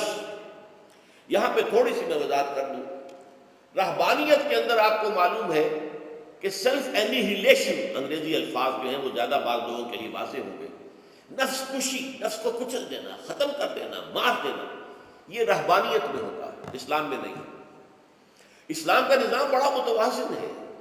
ان لنفسک علیک حقا وان لزوجک علیک حقا وان لزورک علیک حقا۔ حضور نے فرمایا دیکھو تمہارے نفس کا بھی تم پر حق ہے، اسے مناسب حد تک آرام دینا بھی تمہارے ذمے ہے، اسے غذا بہم پہنچانا بھی تمہارے ذمے ہے۔ فرق صرف کیا ہے، حلال سے ہو حرام سے نہ ہو۔ اس کی شہوت کو پورا کرنا بھی تمہارے ذمے ہے، فرق صرف کیا ہے، جائز راستے سے ہو حرام سے نہ ہو۔ اس کا نام ضبط نفس ہے، سیلف اینیہیلیشن، نفس کو کچل دینا۔ یہ جو تپسیاں جو ہیں ہندو سادھو کرتے رہے ہیں، اور جو سب سے زیادہ معاملہ جو ہے وہ جو راہب ہوتے تھے حضرت مسیح علیہ السلام کے پیروکاروں میں، انہوں نے تاریخ کے اندر جو مثالیں دی ہیں اس کا جو ہے اندازہ کرنا مشکل ہو جاتا ہے کہ کس درجے وہ لوگ اپنے نفس کو کچل دیتے تھے، جس کا قرآن مجید میں سورہ حدید میں ذکر بھی ہے۔ اکثر لوگ تو پابندی نہیں کر سکتے تھے، اپنے اوپر پابندیاں لگانے کے بعد غلط راستوں پر بھی چل پڑتے تھے، لیکن جو لوگ ان پابندیوں کو نبھاتے تھے وہ کس انتہا تک جاتے تھے۔ کبھی آپ جو ہے ہسٹری آف کرسچن موناسٹسزم پر جو تاریخ کی کتابیں لکھی گئی ان کو پڑھیں تو اندازہ ہو۔ مولانا مودودی نے تفہیم القرآن میں اس کا کچھ حوالے دیے ہیں، واقعہ یہ ہے کہ رونگٹے کھڑے ہو جاتے ہیں انسان پر کہ اس درجے میں انہوں نے اپنے نفس کو کچلا دیا۔ ہمارے صوفیہ کے ہاں بھی بعض ایسی روایات صحیح ہیں یا غلط ہے بیان کی جاتی ہیں، لیکن اسلام کا اصل معاملہ کیا ہے، توازن، اعتدال۔ تمہارے نفس کا بھی تم پر حق ہے، ان لنفسک علیک حق، تمہاری بیوی کا بھی تم پر حق ہے، وَإِنَّ لِزَوْجِكَ عَلَيْكَ حَقًّا، اور تمہارا جو بھی کوئی ملاقاتی آئے، کوئی دوست ہے، اس کا بھی زورک علیک حق ہو، زیارت کرنے کے لیے کوئی آیا اس کا بھی حق ہے، ان کے حقوق ادا کرو۔ حضرت عبداللہ ابن عمرو بن العاص رضی اللہ تعالی عنہما صحابہ کرام میں اس اعتبار سے بہت ممیز تھے کہ ان پر عبادت جو ہے، عبادت گزاری کا اتنا غلبہ ہو گیا تھا، ہر روز روزہ رکھتے تھے اور رات کو پوری رات کھڑے رہتے تھے۔ حضور کو اطلاع دی گئی، حضور نے طلب کیا فوراً، آپ نے فرمایا یا عبداللہ الم نخبر، کیا ہمیں یہ خبر نہیں دی گئی انک تصوم الدہر وتقوم اللیل، کہ تو ہمیشہ رات کو کھڑا رہتا ہے نماز میں اور ہر روز روزہ رکھتا ہے۔ اب ظاہر بات ہے حضور کے حضور میں جھوٹ کیسے بولتے ہیں، ویسے بھی جھوٹ بولنے کا سوال نہیں ثابت لیے، تو عرض کیا بلا یا رسول اللہ ایسی تو صحیح ہے۔ فرمایا لا تفعل، ہرگز ایسا مت کرو، فإن لنفسك عليك حقا وإن لزوجك عليك حقا وإن لزوجك عليك حقا، تمہارے نفس کا بھی تم پر حق ہے، روزہ رکھو بھی اور افطار بھی کرو۔ بہترین روزہ جو ہے وہ حضرت داؤد علیہ السلام کا تھا، ایک دن روزہ رکھتے تھے، ایک دن افطار کرتے تھے۔ لیکن یہ ہے کہ آپ ہفتے میں 2 دن روزے حضور کے ہیں، سوموار کو اور جمعرات کو، مہینے میں 3 روزے یہ ہیں، اس میں گویا کہ سنت پر عمل بھی ہو جائے۔ لیکن یہ کہ ہمیشہ روزہ رکھو، بلکہ یہاں تک کہا گیا ما صام من صام الدہر، جو ہمیشہ روزہ رکھتا ہے اس نے کوئی روزہ رکھا ہی نہیں۔ کیا مطلب؟ یہ تو اس نے اپنی ہیبٹس بدل لی ہیں، ہیبٹس ہو گئی ہیں یہ کہ سارا دن بھر نہیں کھانا، صبح کھانا شام کو کھانا، بس یہ تو اس نے اپنی ہیبٹ بدل لی ہے، روزہ ہیبٹ بن گیا اس کا۔ ما صام من صام الدہر، جس نے ہمیشہ روزہ رکھا اس نے کوئی روزہ رکھا ہی نہیں۔ اس لیے کہ روزہ تو در حقیقت اس شخص پر شاخ گزرتا ہے جس کو عادت ہے دن میں کھانا کھانے کی، اس کو دن کے اندر 3 کھانے کھانے کی عادت ہے، تبھی تو وہ شاخ گزرے گا۔ اگر وہ عادت ہی آپ نے بدل لی ہے تو ظاہر بات ہے کہ پھر روزے کی جو برکت ہے وہ تو ظاہر نہیں ہوگی۔ تو بہرحال اس اعتبار سے غور کیجئے کہ یہ پہلا حکم جو ہے روزے کا، لعلکم تتقون، تاکہ تمہارے اندر تقوی پیدا ہو جائے، اپنے نفس پر کنٹرول پیدا ہو جائے۔ اس کو یوں سمجھیے کہ یہ ایک بڑا منہ زور گھوڑا ہے، ہمارا جو نفس ہے، ہمارا جو جسم ہے، حیوانی نظام، اس پر ہماری خودی یا ہماری انا یا ہماری ایگو یا ہمارا سیلف، یہ اس پر حکمران ہے، اس کا گھوڑے کا سوار ہے۔ اب اگر گھوڑا منہ زور ہے اور سوار کے قابو میں نہیں ہے تو کیا نتیجہ نکلے گا؟ اب وہ گھوڑے کے اختیار میں ہے، سوار صاحب کی جان جو ہے وہ جا کر پٹخ دے کہیں، کسی کھائی میں گرائے، کسی اور جگہ گرائے، وہ تو گویا کہ اس کے رحم و کرم پر ہے۔ ہاں اگر سوار تکڑا ہے اور سوار نے جو ہے گھوڑے کو قابو میں کیا ہوا ہے، اس کی رانوں میں بھی جان ہے، دبایا ہوا ہے گھوڑے کو اپنی رانوں کے درمیان، تو ظاہر بات ہے کہ اب یہ گھوڑا جو ہے بہت بڑی ایسٹ ہے اس کے لیے۔ اب گھوڑا ادھر جائے گا جدھر سوار لے جانا چاہے گا، سوار اپنے مقصد اپنی منزل تک پہنچے گا گھوڑے کے ذریعے سے۔ اور اگر برعکس ہے، جیسا کہ میں عرض کر چکا ہوں، تو وہ سوار جو ہے وہ گھوڑے کے رحم و کرم پر ہے۔ یہی معاملہ ہے، ہماری خودی یا ہماری انا یا ہمارا ایگو، یہ در حقیقت یہ راکب ہے اور ہمارا وجود حیوانی یہ مرکب ہے، یہ گھوڑا ہے۔ اگر ہم قابو یافتہ ہوں اپنے اس گھوڑے کے اوپر تو یہی جسم ہمارے لیے ایک بہت بڑا ایسٹ ہے۔ ہاتھوں سے نیکی کمائیں گے، پاؤں سے نیکی کمائیں گے، آنکھوں سے نیکی کمائیں گے، کانوں سے نیکی کمائیں گے، یہ ساری نیکیاں کمانے کا ذریعہ بن جائے گا۔ تلاوت قرآن سن رہے ہیں تو کانوں کی نیکی ہو رہی ہے، قرآن دیکھ کر پڑھ رہے ہیں تو آنکھوں کی نیکی ہو رہی ہے۔ یہ سارے ہمارے اعصاب، ہمارے تمام اعضاء و جوارح نیکی کا ذریعہ ہے۔ لیکن اگر کہیں یہ ہمارا نفس امارہ، ایڈ اور لیبیڈو ہم پر قابو پا لے تو پھر ہم اس کے رحم و کرم پر ہیں، پھر وہ ہمیں جس کھائی میں چاہے گا گرا دے گا۔ تو اس اعتبار سے روزہ مجرد ابھی روزے کی بات ہو رہی ہے، وہ روزہ خاص طور پر کہ جس کا حکم پہلے دیا گیا تھا، ایام معدودات، اس کے بارے میں اس کی حکمت، مجرد روزے کی حکمت کیا ہے؟ ضبط نفس۔ اسی ضبط نفس کا دوسرا نام تقویٰ ہے۔ آپ اپنے نفس پر قابو یافتہ ہیں اور پھر اللہ کے سامنے جھک رہے ہیں، یہ ہوئی نا اصل بات۔ آپ اللہ کے سامنے تو جھک رہے ہیں، اے اللہ میں تیری بندگی کرتا ہوں اور کروں گا، نفس پر قابو ہے ہی نہیں، تو آپ کا یہ کہنا مہمل ہو جائے گا، نفس کا تقاضا ابھرے گا اور آپ اس کے آگے ہاتھ جوڑ کر کھڑے ہو جائیں گے۔ تو گویا کہ جو آپ نے کہا تھا ایاک نعبد و ایاک نستعین، اس کی پیروی کرنا، اس کو پورا کرنا، اس کا تقاضا بجا لانا آسان کام نہیں ہے۔ چبھی گویم مسلمانوں بلرزم کہ دانم مشکلات لا الہ، جب میں کہتا ہوں کہ میں مسلمان ہوں تو میں مجھ پر کب کب اتاری ہوتی، اس لیے کہ مجھے معلوم ہے کہ لا الہ کہنے کا مقصد کیا ہے، مطلب کیا ہے، اس کے تقاضے کیا ہے۔ تو روزہ مجرد روزے کی غرض و غایت تقویٰ یا ضبط نفس یعنی سیلف کنٹرول، اور اس سیلف کنٹرول کے ساتھ اپنے پورے وجود کو اللہ کے سامنے جھکا دینا، یہ عبادت ہے۔ اب آئیے اس عبادت کے لیے، روزے کے لیے رمضان کا مہینہ کیوں منتخب کیا گیا بالآخر؟ پہلے تو ہر مہینے کے 3 دن تھے، بالآخر مستقل تا قیامت اور رمضان کا مہینہ ہے۔ اس کی علت کیا ہے؟ ظاہر بات ہے کہ سارے 12 مہینے اللہ ہی کے ہیں، ہفتے کے سارے دن اللہ ہی کے ہیں، دنوں میں سید الایام جمعے کا دن ہے، مہینوں میں سید الاشہر، یہ جتنے مہینے ہیں ان میں سردار جو ہے مہینوں کا وہ رمضان مبارک ہے۔ کیوں ہے؟ اب آپ پڑھیے تیسری آیت، شہر رمضان الذی انزل فیہ القرآن، رمضان کا مہینہ وہ ہے جس میں قرآن نازل کیا گیا۔ اور اس کی مزید کیا ہے تشریح کہ رمضان ہی میں وہ لیلۃ القدر ہے جس میں قرآن نازل کیا گیا۔ اب یہاں 2 چیزیں علیحدہ علیحدہ سمجھ لیجیے۔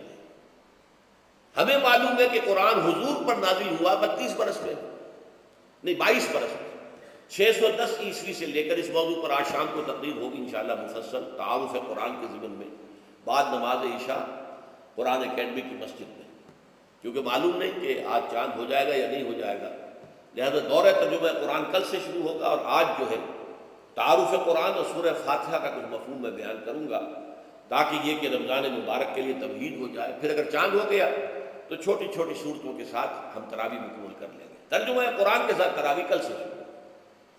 بہرحال اس ضمن میں رمضان کا چناؤ جو ہوا ہے تو یہ ترجیح بلا مرجح نہیں ہے، ایسے ہی نہیں کہ یوں ہی اس کو ترجیح دے دی گئی، اس کی حکمت ہے، غایت ہے، علت ہے، اس کا سبب ہے۔ رمضان کا مہینہ وہ ہے جس میں قرآن نازل کیا گیا، اسی میں وہ لیلۃ القدر ہے جس میں قرآن نازل کیا گیا، اگرچہ ہم جانتے ہیں کہ حضور پر قرآن نازل ہوا ہے 22 برس، 610 عیسوی سے 632 تک۔ اس معاملے کو کیسے حل کریں گے؟ اس کا حل کیا ہے؟ رمضان مبارک کی ایک شب مبارک لیلۃ القدر میں پورا قرآن لوح محفوظ سے دفعتاً پورا کا پورا سمائے دنیا، پہلا آسمان جو ہے ہمارا، اس کے اوپر نازل کر دیا گیا۔ اس کے لیے لفظ انزلہ، انزلہ ینزل انزالن کے معنی ہے دفعتاً کسی چیز کو اتار دیا، اور نزلہ ینزل تنزیلا کے معنی ہے رفتہ رفتہ درجہ درجہ درجہ درجہ درجہ اتارنا۔ اعلام، عالم یعلم اعلاما، کسی شے کو خبردار کر دینا، بتا دینا، بس ہم نے بتا دیا، تم جانو، تمہارا کام۔ تعلیم یہ ہے اس کو درجہ بدرجہ سمجھانا، اس کے دماغ میں اتارنا، دیکھنا کہ اتنی بات سمجھ گیا تو اگلی بات سمجھانا، یہ سمجھ میں آ گئی تو اگلی بات، تعلیم اس کو کہتے ہیں۔ تو انزال دفعتاً اتار دینا، تنزیل رفتہ رفتہ تدریجاً تھوڑا تھوڑا کر کے اتارنا۔ تو حضور پر تنزیل ہوئی ہے، فَإِنَّهُ نَزَّلَهُ عَلَىٰ قَلْبِكَ، جبرائیل نے اس قرآن کو تھوڑا تھوڑا تھوڑا تھوڑا کر کے، نزلناہ تنزیلا، رتلناہ ترتیلا، ہم نے تھوڑا تھوڑا کر کے اتارا۔ لیکن لیلۃ القدر میں جو ماہ رمضان مبارک کی شب ہے آخری عشرے کی، اس میں پورا قرآن اتار دیا گیا تھا، لوح محفوظ سے سمائے دیا تھا۔ شہر رمضان الذی انزل فیہ القرآن ھدی للناس وبینات من الھدی والفرقان۔ یہ قرآن کیا ہے، کیا بنا کر نازل کیا گیا؟ یہ حال ہے، یہ لوگوں کے لیے، پوری نوع انسانی کے لیے ہدایت ہے، اور یہ ہدایت بینات کی شکل میں آئی، واضح تعلیمات جن میں کوئی شک و شبہ کی گنجائش نہیں، از خود روشن۔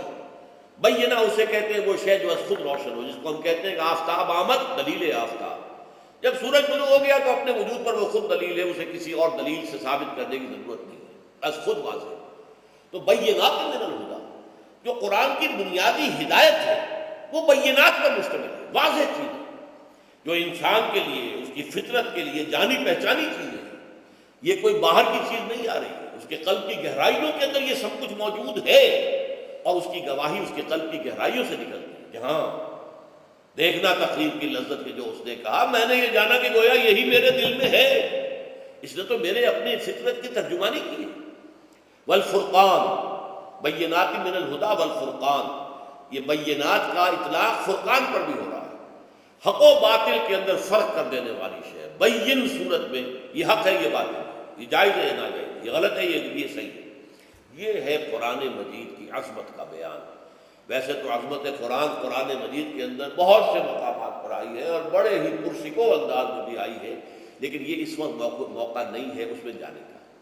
یہاں جو قرآن کا تعارف کرایا گیا، ھدی للناس وبینات من الہدی والفرقان، اور یہ رمضان میں نازل کیا گیا، لہذا رمضان کا مہینہ جو ہے اس عبادت کے لیے خاص اور مختص کر دیا گیا۔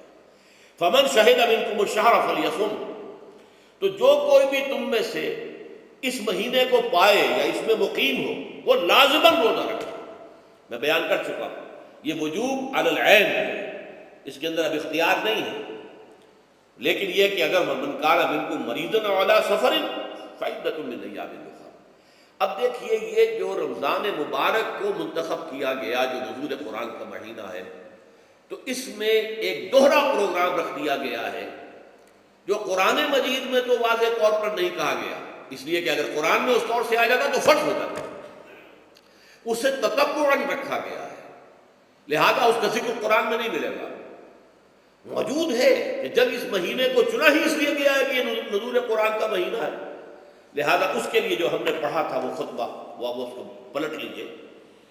جعل اللہ صیامہ فریضۃ وقیام لیلہ تطوعا، اللہ نے اس مہینے کا روزہ رکھنا تو فرض قرار دے دیا، اور اس کا قیام اللیل، راتوں کو کھڑے رہنا، یہ مرضی پر چھوڑ دیا، جو کر سکے جو بھی ہمت کرے، ترغیب و تشویق ہے۔ اب دیکھیے ترغیب و تشویق کے لیے دوسری حدیث جو یہاں پر ہے، حضرت ابی ہریرہ رضی اللہ عنہ قال، حضرت ابو ہریرہ سے مروی ہے رضی اللہ عنہ کہ انہوں نے فرمایا، قال رسول اللہ صلی اللہ علیہ وسلم، کہ اللہ کے رسول نے فرمایا صلی اللہ علیہ وسلم، من صام رمضان ایمانا و احتسابا غفر له ما تقدم من ذنبه، جس نے رمضان میں روزے رکھے ایمان کے ساتھ، یقین کے ساتھ، اور احتساب، اللہ سے اس کے اجر کی امید میں، غفر له ما تقدم من ذنبه، اس کے پچھلے تمام گناہ معاف ہو جاتے۔ یہ نوٹ کیجئے کہ اس سے مراد گناہ کبیرہ نہیں ہے، گناہ صغیرہ ہے۔ گناہ کبیرہ کے لیے توبہ شرط ہے، گناہ صغیرہ جو ہے وہ ان چیزوں سے دھل جاتے ہیں۔ لیکن اب دیکھیے ومن قام رمضان ایمانا و احتسابا، اور جو کوئی کھڑا رہا رمضان میں یعنی قیام اللیل ایمان اور احتساب کے ساتھ، غفر له ما تقدم من ذنبه۔ اب تیسری بات، ومن قام لیلۃ القدر ایمانا و احتسابا، اور جو کھڑا رہا قیام اللیل جس نے کیا ہے لیلۃ القدر میں ایمان اور احتساب کے ساتھ، غفر له ما تقدم من ذنبه، متفق علیہ۔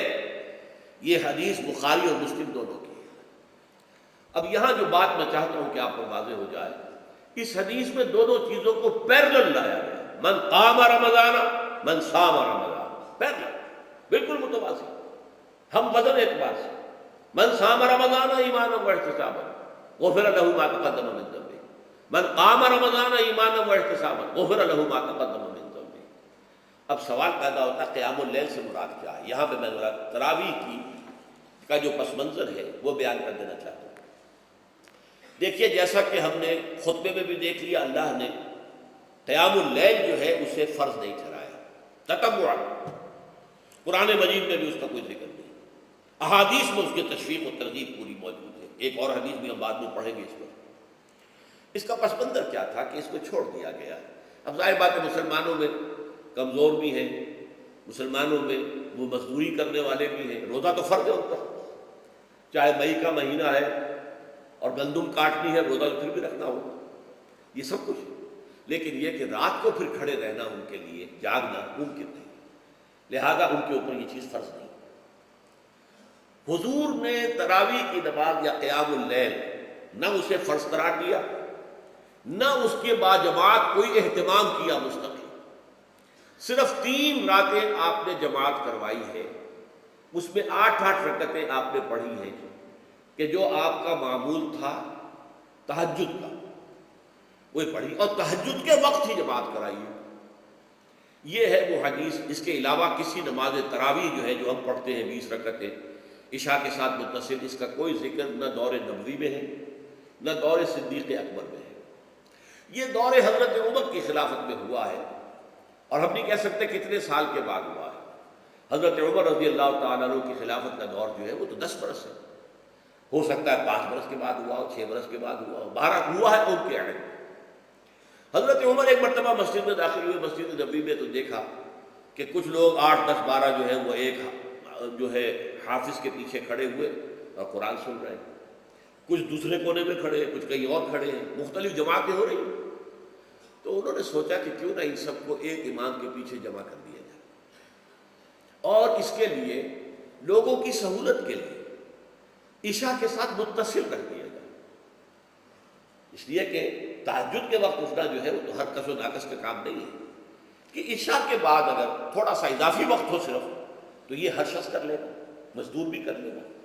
لہذا آپ نے یہ نظام تجویز فرمایا کہ عشاء کے متصل بعد 20 رکعت نماز پڑھی جائے اور ایک امام کے پیچھے پڑھی جائے۔ یہ گویا کہ اجتہاد ہے حضرت عمر رضی اللہ تعالی عنہ، اس کو آپ نے خود بدعت بھی قرار دیا ہے، لیکن بدعت حسنہ۔ بدعت کس اعتبار سے؟ لغوی اعتبار سے، نئی بات، اس لیے کہ حضور کے زمانے میں نہیں تھی، تو یہ اس طریقے سے ایک نئی بات ہے، لیکن یہ بات چونکہ بہت اچھی ہے، بہت عمدہ ہے۔ آپ جب یہ نظام چل پڑا تو ایک دن مسجد میں آئے، دیکھا کہ بڑی بھری مسجد ہے، صحابہ کھڑے ہیں اور ایک امام کے پیچھے قرآن سن رہے ہیں۔ آپ نے فرمایا نعم البدعۃ ھذہ، یہ جو ہم نے نئی بات شروع کی ہے یہ بہت اچھی ہے، بہت عمدہ ہے۔ اب یہاں سے فرق واقع ہو گیا ہے۔ ایک تو اہل تشیع جو ہے وہ تو ویسے ہی حضرت عمر سے بہت دشمنی رکھتے ہیں، عناد رکھتے ہیں، تو حضرت عمر کے اجتہادات سے انہیں نفرت ہے، انہیں دوری ہے، چاہے وہ کوئی سا بھی حضرت عمر کا اجتہاد ہے۔ ہمارے ہاں اہل حدیث حضرات بھی در حقیقت حضرت عمر یا کسی اور خلیفہ راشد کے فعل کو وہ سمجھتے ہیں کہ یہ ایگزیکٹو آرڈرز ہیں، یہ ہمیشہ کے لیے نہیں ہے۔ حضرت عمر نے اپنے دور میں ایک نظام قائم کیا، ان کے دور کے لیے ٹھیک تھا، یہ ہمیشہ کے لیے نہیں۔ ہمیشہ کے لیے وہ 8 ہی رکعت میں قائل ہیں، وہ تہجد والے، لیکن اس میں بہرحال انہوں نے بھی خود یہ اضافہ کیا ہے کہ وہ 8 رکعتیں وہ عشاء کے ساتھ متصل پڑھتے، تہجد کے وقت تو نہیں پڑھتے، اور حضور نے تو صرف 3 روز جو ہے وہ کرائی تھی جماعت، وہ لوگ 30 دن یا 29 دن پڑھ رہے ہیں، تو اضافہ تو انہوں نے بھی کر دیا، اس نظام میں تبدیلی تو ہو گئی۔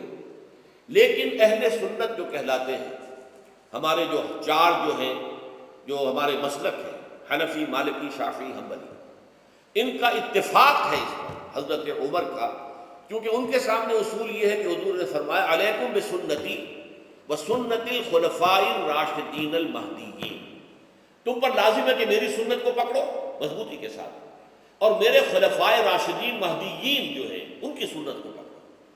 اس اصول سے یہ چاروں فرقے جو ہیں حضرت عمر کے اجتہادات جو ہیں ان کو بھی پابندی سمجھتے ہیں کہ تمام عمر کے لیے، قیامت تک کے لیے امت مسلمہ پر ان کی پیروی لازم ہے، لہذا اس میں اجماع ہے۔ اور یہاں تک کہ یہ سب سے آخری جو اس میں مسلک پیدا ہوا ہے زمانی اعتبار سے، سب سے پہلے مسلک جو ہے حنفی پیدا ہوا، پھر مالکی پیدا ہوا، پھر شافعی پیدا ہوا، اور پھر حنبلی آخری۔ اور امام احمد ابن حنبل بہت بڑے محدث بھی ہیں، مسند احمد ابن حنبل جو ہے وہ بہت بڑی کتاب ہے، بہت اہم کتاب ہے، جامع کتاب ہے، تو ان کے ہاں بھی 20 رکعتیں ہیں۔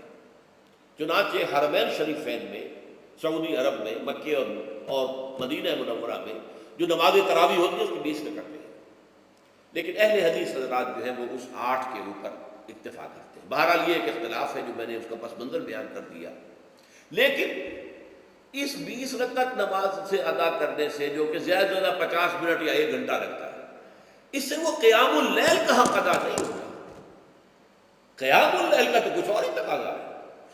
قیام کسے کہتے ہیں؟ یہ سورہ مزمل سے واضح ہوتا ہے، یا ایھا المزمل قم اللیل الا قلیلا نصفہ او انقص منہ قلیلا او زد علیہ ورتل القرآن ترتیلا۔ آدھی رات یا آدھی رات سے کچھ کم، یعنی تہائی رات، یا آدھی رات سے کچھ زائد، 2 تہائی رات، یہ ہے قیام اللیل۔ چنانچہ سورہ مزمل ہی کی آخری آیت جو دوسرا رکوع مشتمل ہے جس پر، اس میں صاف کہہ دیا گیا ان ربک یعلم انک تقوم ادنی من ثلثی اللیل ونصفہ وثلثہ وطائفۃ من الذین معک۔ اے اللہ کے نبی، اللہ خوب واقف ہے کہ آپ بھی اور آپ کے ساتھ ایک جماعت بھی رات کو کھڑی رہتی ہے، 2 تہائی رات یا آدھی رات یا 1 تہائی رات۔ تو یہ سارا معاملہ جو ہے قیام اللیل کا، گویا کہ کم سے کم 1/3 رات پر اس کا اطلاق ہو سکے گا، یہ نہیں کہ 1 گھنٹے۔ اب اس کے ضمن میں دیکھیے حدیث پڑھیے، تیسری حدیث ہے عن عبداللہ ابن عمرو بن العاص رضی اللہ تعالی عنہ۔ یہ وہی عبداللہ ابن عمرو ہے جن کی میں نے آپ کو حدیث پہلے سنائی ہے۔ یہ ساری رات کھڑے رہتے تھے، پوری رات، اور ہر روز روزہ رکھتے تھے، جس پر حضور نے منع کیا، لا تفعل، مت کرو ایسا، رضی اللہ عنہما۔ یہ خود بھی صحابی ہیں اور ان کے والد عمرو بن العاص بھی صحابی ہیں۔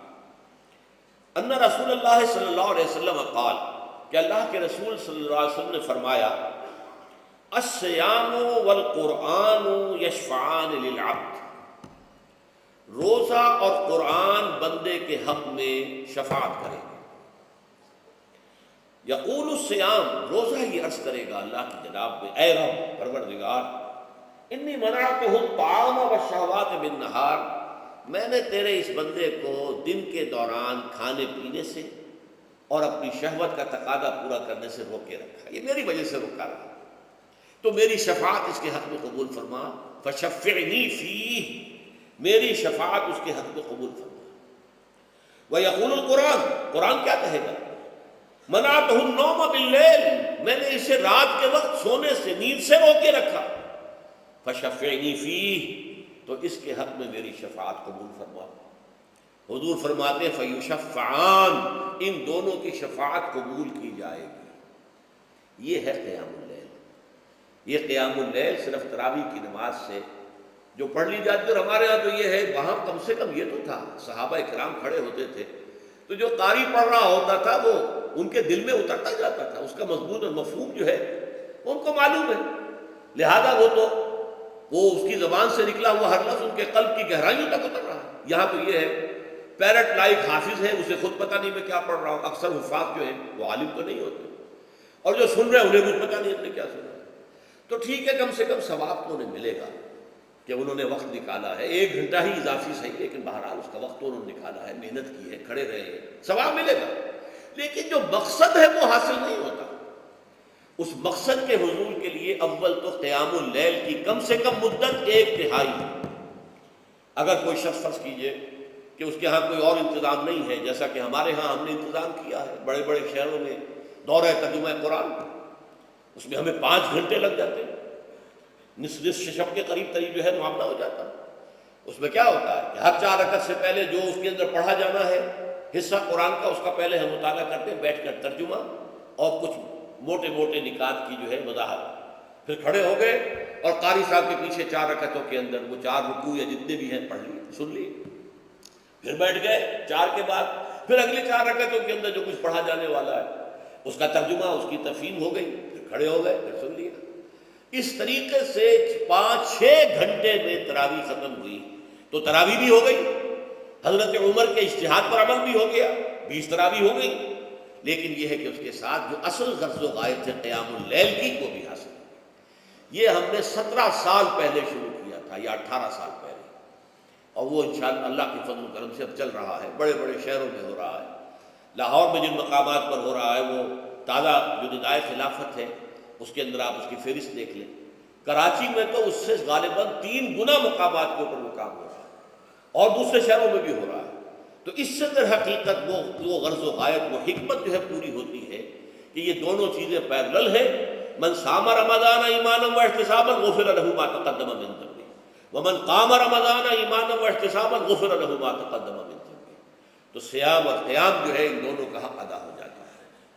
تو یہ ہے شہر رمضان الذی انزل فیہ القرآن ھدی للناس وبینات من الھدی والفرقان فمن شہد منکم الشہر فلیصم ومن كان مريضا او على سفر فعدة من ايام اخر يريد الله بكم اليسر ولا يريد بكم العسر ولتكملوا العدة ولتكبروا الله على ما هداكم ولعلكم تشكرون۔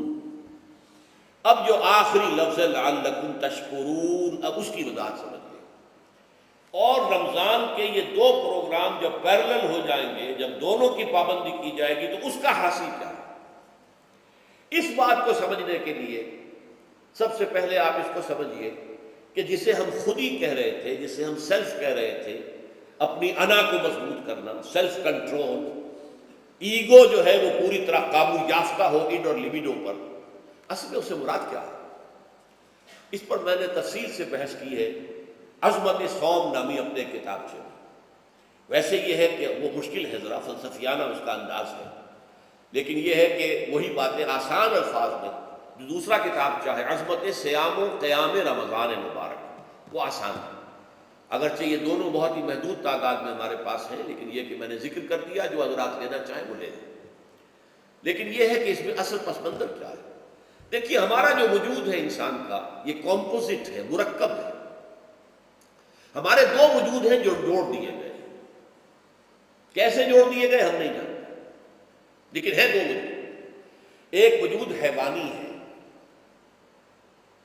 میں نے عرض کیا تھا پہلے، ہر انسان ایک حیوان بھی مکمل، سارے حیوانی تقاضے ہمارے اندر بھی ہیں، لیکن حیوان اور انسان میں بنیادی فرق یہ ہے کہ انسان کا جو اصل وجود ہے وہ روحانی ہے۔ اس روحانی وجود کی وجہ سے انسان کا وہ مقام ہوا کہ تمام فرشتوں کو اس کو سجدہ کرنے کا حکم دیا گیا۔ فَإِذَا سَوَّيْتُهُ وَنَفَخْتُ فِيهِ مِن رُوحِي فَقَعُوا لَهُ سَاجِدِينَ۔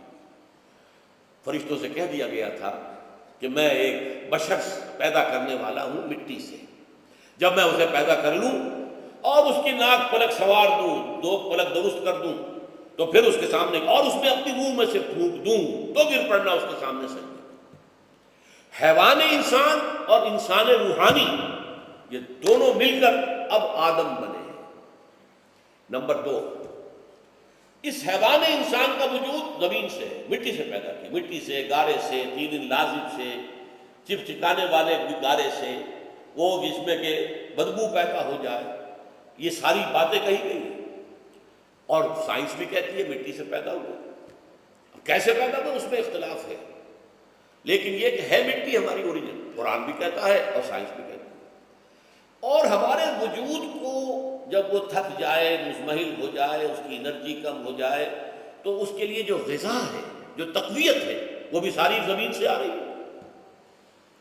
آپ نے پھل کھائے، آپ نے گندم کھائی، آپ نے چاول کہاں سے آ رہا ہے؟ اچھا، بکری کا گوشت کھایا تو بکری کا گوشت کس چیز سے بنا ہے؟ اس نے گھاس کھائی ہے، اس نے پتے کھائے ہیں، وہیں سے تو بنا ہے۔ الٹیمیٹ سورس آپ کے وجود حیوانی کے لیے جو آ رہی ہے وہ زمین ہے۔ وجود روحانی کو بھی تقویت کی ضرورت ہے، وہ بھی مزمحل ہوتی ہے، کمزور ہو جاتی ہے، خاص طور پر جب کہ وجود حیوانی کا اس پر غلبہ ہو جائے، تب تو یوں سمجھیے کہ وہ بالکل بے ہوش ہو کر موت کے قریب پہنچ جاتی ہے۔ اس کی تقویت، اس کی غذا وہیں سے آئی ہے جہاں سے روح آئی ہے، وہ کلام ربانی ہے، روح ربانی۔ نفخت فیہ من روحی، من روحی، من روحی، میں پھونک دوں اس میں اپنی روح میں سے۔ روح کا تعلق ذات باری تعالیٰ کے ساتھ ہے۔ اسی طرح کلام ربانی کہاں سے آیا؟ اللہ تعالیٰ کے پاس سے آیا، یہ اس کی تقویت کا ذریعہ ہے۔ اب عام حالات میں کیا ہوتا ہے؟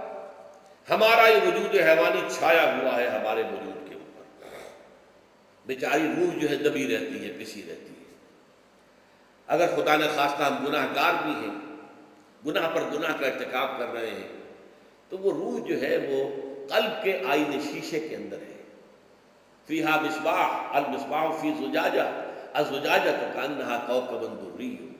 قلب جو ہے شیشے کے مانند ہے جس کے اندر روح کا چراغ جل رہا ہے۔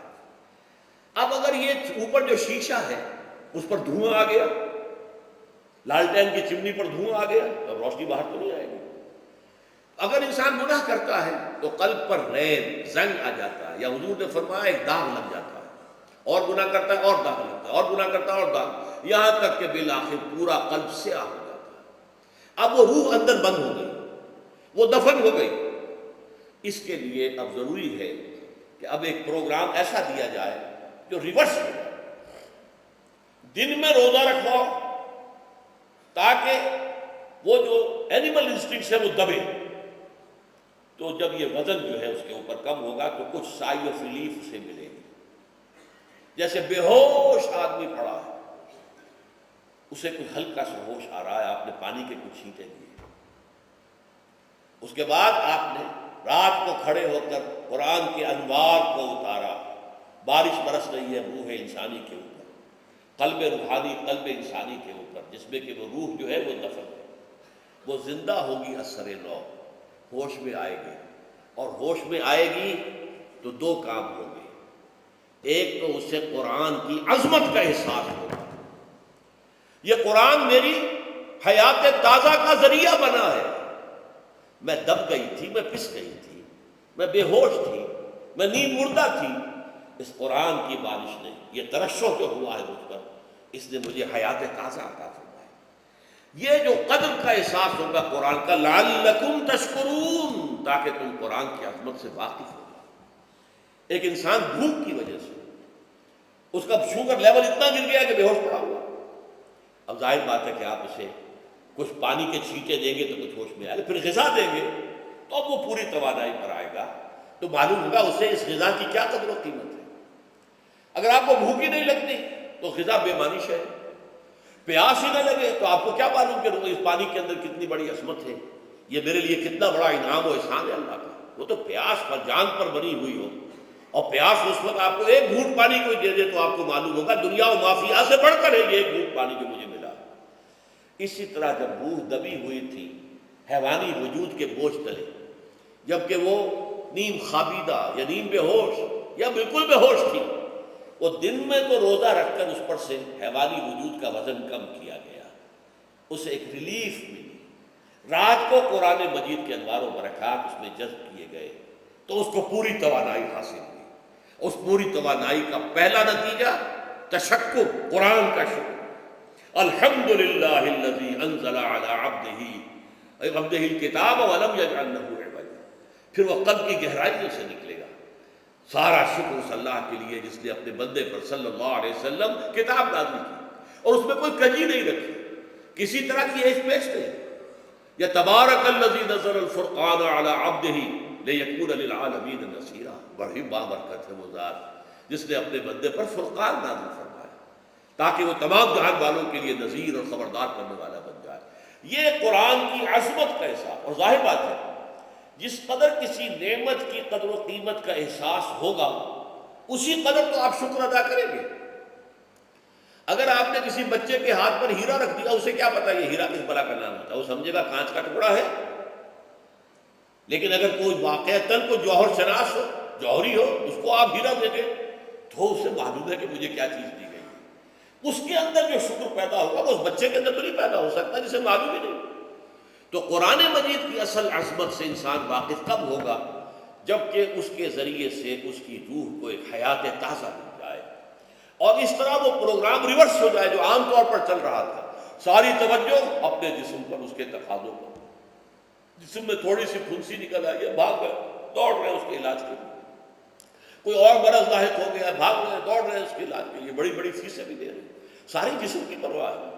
روزانہ نہا رہے ہیں اور اچھے سے اچھا صابن لا کر نہا رہے ہیں، وہ جسم کی پرواہ ہے نا، اس کی دیکھ بھال ہے، روح کی طرف توجہ ہی نہیں۔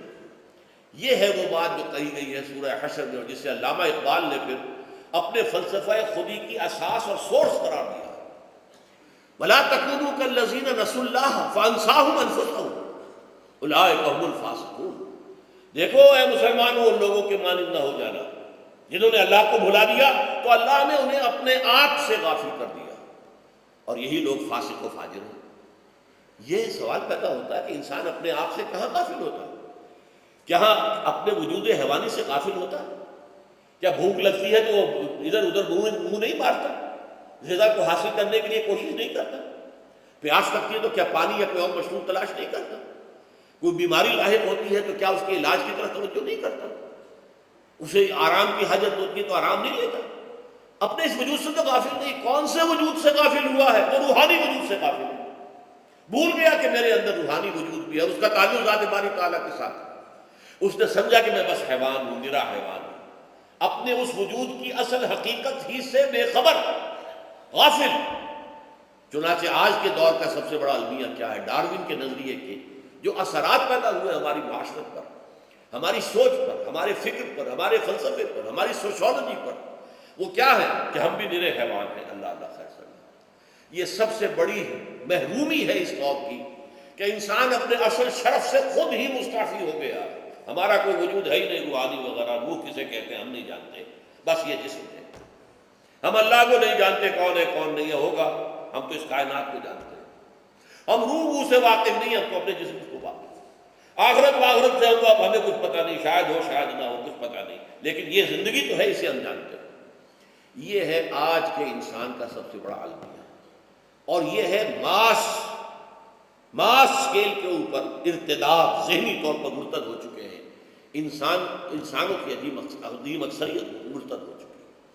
یہ ہے در حقیقت کہ روزہ جو ہے اس پروگرام کو آ کر ریورس کرتا ہے۔ دن میں کھانے پینے، جنسی تقاضے پر پابندی، وہ وجود حیوانی کا وزن کچھ کم ہوا، روح جو دبی ہوئی تھی، یا سسک رہی تھی یا بے ہوش تھی یا نیند مردہ تھی، اسے کچھ ریلیف ملا۔ اب اس کے اوپر قرآن مجید کے تیرے ضمیر پہ جب تک نہ ہو نزول کتاب، گرہ کشا ہے نہ راضی نہ صاحب کشاف، ہمارے دلوں کے اوپر بارش ہو رہی ہو انوار قرآنی کی۔ وہ ظاہر بات ہے کہ بغیر سمجھے تو نہیں ہوگی بارش، وہ تو آپ کچھ سمجھ رہے ہوں گے تو بارش ہوگی، ورنہ تو یہ ہے کہ ٹھیک ہے میں پہلے بھی عرض کر چکا ہوں، آپ کو ثواب تو ملے گا، لیکن یہ ہے کہ وہ اصل مقصد قرآن کی عظمت کا قلب کی گہرائیوں سے اعتراف جو ہے، اور اس پر اللہ کا شکر تو ادا ہوگا، لعلکم تشکرون، جبکہ قرآن مجید جو ہے آپ کے قلب کے اوپر نازل، اس کا مفہوم نازل۔ اچھا، اس کا دوسرا نتیجہ کیا نکلتا ہے؟ جب وہ روح جو ہے وہ ہوش میں آئے گی، اس کو حیات تازہ مل گئی، وہ اپنے اصل اور مرکز اور منبع اور سرچشمہ کی طرف جو ہے متوجہ ہوگی۔ عربی زبان کا ایک مقولہ ہے، کل شیء یرجع الی اصلہ، ہر شے اپنی اصل جڑ کی طرف جو ہے لوٹتی ہے۔ ہمارا وجود حیوانی زمین سے زمینی کی طرف لوٹتا ہے، یعنی مرنے کے بعد زمینی میں چلا جائے گا۔ اور نمبر دو، دنیا میں بھی زمینی خواہشات، زمینی تمنائیں، آرزوئیں وہ ہیں، ولیکنہ اخلد الی الارض، جیسے کہ سورہ وہ کہا گیا ہے برعام بن باعورہ کے بارے میں سورہ اعراف میں، وہ تو زمین ہی کی طرف دھنستا چلا گیا۔ ہماری روح کا منبع اور سرچشمہ ذات باری تعالیٰ ہے، وہ امر رب ہے، لہذا فوراً انسان اپنے رب کی طرف متوجہ ہوتا ہے۔ یہ اللہ کی طرف متوجہ ہو جانا اور پھر اس سے ہم کلام ہونا اور اس سے دعا کرنا، یہ ہے روزے کا اصل مقصد۔ جب صیام و قیام رمضان مبارک کا دوہرا پروگرام ہوگا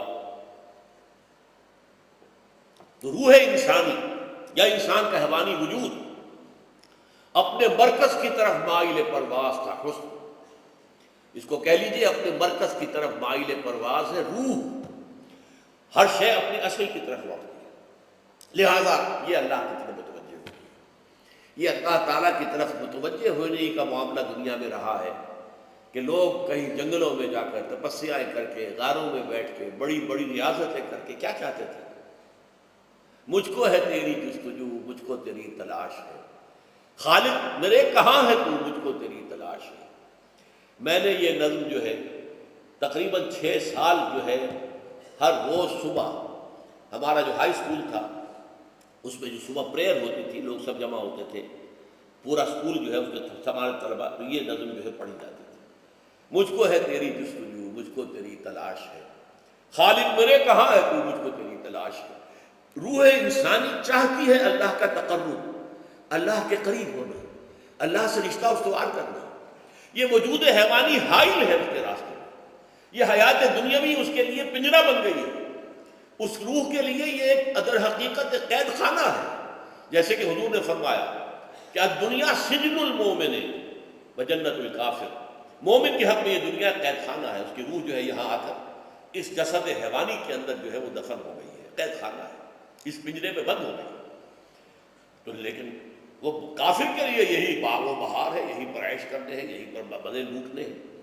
تو اس سے در حقیقت ریلیف ملتا ہے، تو انسان متوجہ ہوتا ہے اللہ کی طرف اور دعا کرتا ہے، اللہ سے ہم کلام ہوتا ہے۔ یہ ہے در حقیقت روزے اور رمضان کا جو دوسرا نتیجہ نکلتا ہے اور بلند ترین نتیجہ ہے، اس کا ذکر ہے آیت نمبر 4 میں۔ اور یہ کہ بہت سے لوگ ایسے ہیں جو قرآن مجید میں نظم کے بہت قائل ہیں، لیکن میں حیران ہوں کہ اس نظم کے اندر اس کے ربط اور رشتے کو وہ تلاش کرنے سے قاصر ہے۔ وَإِذَا سَأَلَكَ عِبَادِي عَنِّي فَإِنِّي قَرِيبٌ، جب روح بیدار ہو جائے گی، اسے حیات تازہ ملے گی، تو اے نبی میرے بندے جب آپ سے پوچھیں میرے بارے میں وہ میرا تقرب چاہتے ہیں، میرا قرب چاہتے ہیں، وہ چاہتے ہیں مجھ سے ہم کلام ہو، وہ چاہتے ہیں کہ مجھے ان کے ساتھ، ان کو میرے ساتھ ایک نسبت مل جائے۔ وَإِذَا سَأَلَكَ عِبَادِي عَنِّي فَإِنِّي قَرِيبٌ، انہیں بتا دیجیے میں قریب ہی ہوں، میں دور نہیں ہوں۔ اور آیا ہے سورہ قاف میں نحن اقرب الیہ من حبل الورید، جو شہ رگ ہے انسان کی اس سے بھی زیادہ قریب ہوں میں اس سے۔ نوٹ کیجئے کیسے، اس کی روح کا تعلق میری ذات کے ساتھ ہے براہ راست۔ اس کی مثال بھی میں دے چکا ہوں کئی اپنی کتابوں کے اندر، عظمت صوم نامی کتاب کا پڑھیں گے، جو حضرات بھی سمجھ سکے پوری طرح اس کے اندر یہ بات بیان ہوئی۔ اور اسی لیے دیکھیے حدیث آخری پڑھ لیجئے کہ حضور نے قرار دیا ہے کہ روزہ جو ہے تمام عبادات کے اندر ایک بالکل منفرد شان کا حامل ہے۔ وعن ابی ہریرہ رضی اللہ تعالی عنہ، اور یہ متفق علیہ روایت ہے، بخاری اور مسلم دونوں کی۔ قال رسول اللہ صلی اللہ علیہ وسلم، قال اللہ عز وجل، اسے حدیث قدسی کہتے ہیں۔ حضور نے فرمایا کہ اللہ فرماتا ہے، تو یہ حدیث بھی ہو گئی کہ حضور نے ہمیں بتائی، اور حدیث قدسی ہو گئی کہ اللہ کا قول ہے جو حضور نقل کر رہے ہیں۔ قرآن مجید وحی جلی ہے، یہ وحی خفی ہے، لیکن یہ عام حدیثوں کے مقابلے میں اس کا مرتبہ مقام بہت بلند ہے کہ حضور فرما رہے ہیں کہ اللہ فرماتا ہے۔ یقول اللہ عز وجل کل عمل ابن آدم لہو، ابن آدم کا ہر عمل، ہر نیکی اس کے اپنے لیے، اپنے فائدے کے لیے، الا الصوم، سوائے روزے کے، فإنہ لی وأنا اجزی بہ یا اجزا بہ، یہ میرے لیے ہے اور میں خود ہی اس کی بدلہ دوں گا یا میں خود ہی اس کا بدلہ ہوں، یہ دونوں درجے ہیں۔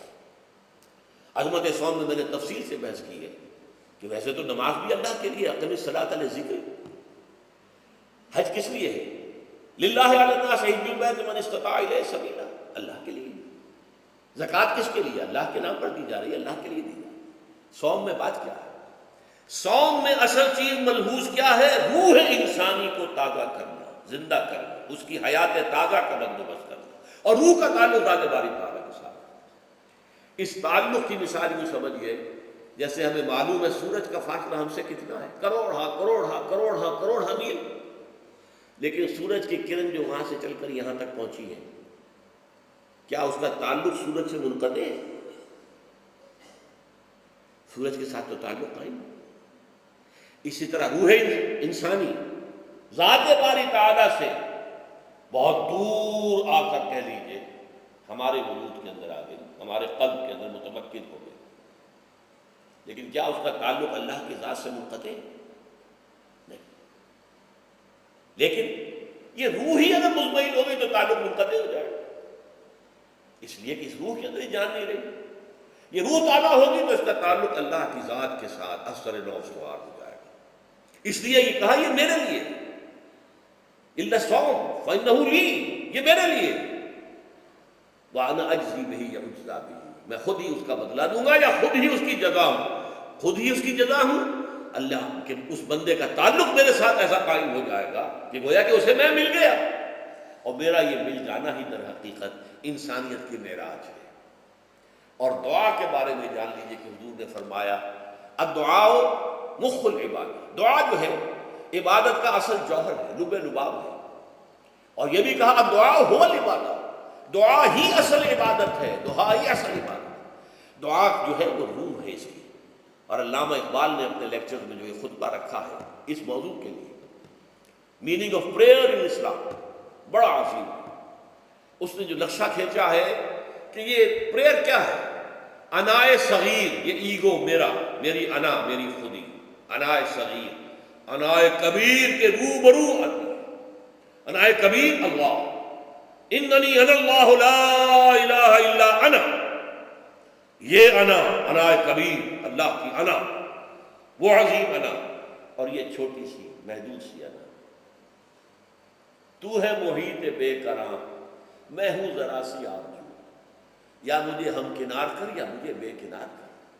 اقبال نے پتہ نہیں کس جگہ کس کیفیت میں ڈوب کر یہ شعر کہا ہے، اے اللہ تو ایک ایسے سمندر کے مانند ہے کہ جس کا کنارہ ہی نہیں، اور میں چھوٹی سی ایک پانی کی ایک چھوٹی سی ندی ہوں، آبجو ہوں چھوٹی سی، اب کیا شکل ہے؟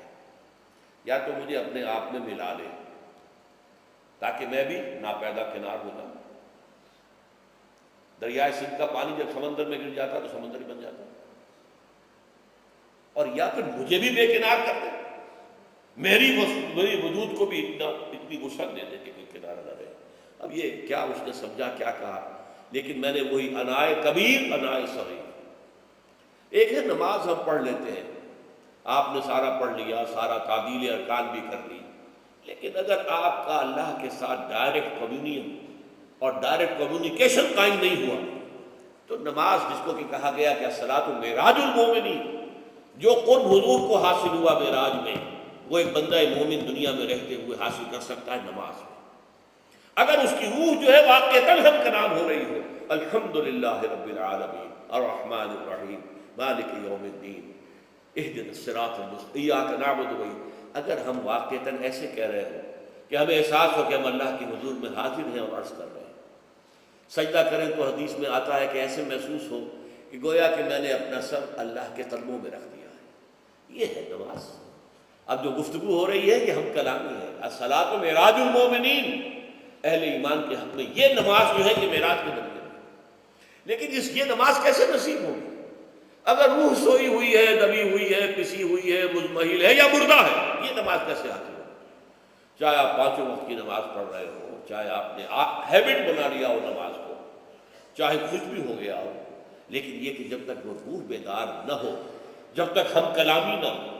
افلاق سے آتا ہے نالوں کا جواب آخر, اٹھتے ہیں حجاب آخر, کرتے ہیں خطاب آخر. جب تک یہ نہ ہو, جیسے کہ میں ایک حدیث قدسی انشاءاللہ آج سناؤں گا سورہ فاتحہ کی ضمن میں, کہ اللہ تعالیٰ کے سامنے جب کھڑا ہو کر انسان جب کہتا ہے انی وجہت وجہی للذی فطر السماوات والارض حنیفا, دائیں بائیں سے بالکل اپنا تعلق کاٹ کر میں نے اپنا رخ کر لیا ہے اس اللہ کی طرف جس نے آسمان اور زمین کو پیدا کیا. اب یہ توجہ وجہ کو, اگر یہ تو ہے چہرہ کو ہم نے کر دیا خانہ کعبہ کی طرف, اندر سے ہماری روح متوجہ نہیں ہوئی, وہ سوئی پڑی, اسے پتہ ہی کچھ نہیں کہ کیا ہو رہا ہے, تو اس صورت میں وہ کیا ہے؟ ظاہری بات تو پوری ہو گئی, نماز کا ثواب ہو جائے گا, فرض کی ادائیگی کا ثواب مل جائے گا, لیکن وہ اصل نماز تو حاصل نہیں ہوتی. یہ ہے وہ بات کہ وَإِذَا سَأَلَكَ عِبَادِي عَنِّي فَإِنِّي قَرِيبٌ. اے نبی, جب میرے بندوں کی روحیں بیدار ہو جائیں, توانا ہو جائیں, حیات تازہ سے وہ ہم کنار ہو جائیں, اور پھر وہ میرے بارے میں پوچھیں, وہ میرا تقرب حاصل کرنا چاہتے ہیں, تو آپ سے پوچھیں تو کہیے میں قریب ہوں. اجیب دعوت الداع اذا دعان, یہ ہے وہ دعا, میں ہر پکارنے والے کی پکار, ہر دعا کرنے والے کی دعا کو سنتا ہوں, قبول کرتا ہوں, جواب دیتا ہوں جہاں کہیں بھی مجھے پکار. اذا دعان, اس میں در حقیقت وہ مفہوم آ گیا ہے, there and then, wherever. آپ اپنے گھر میں ہو کر پکاریں اللہ کو, آپ بستر پر لیٹے ہوئے پکاریں اللہ کو. الذین یذکرون اللہ قیاما وقعودا وعلی جنوبہم. ہاں ٹھیک ہے, بعض مقامات بعض اوقات قبول دعا کے لیے زیادہ سازگار ہیں, حرم میں جا کر دعا مانگی جائے, اور منا میں عرفات میں خاص طور پر, جبل رحمت پر خاص طور پر, ملتزم جو ہے کعبے کا اس پر خاص طور پر, وہ ایام بھی ہے خاص. لیکن یہ نہیں ہے کہ بقیہ دنوں میں آپ کے اور اللہ کے درمیان کو بڑا فاصلہ ہے.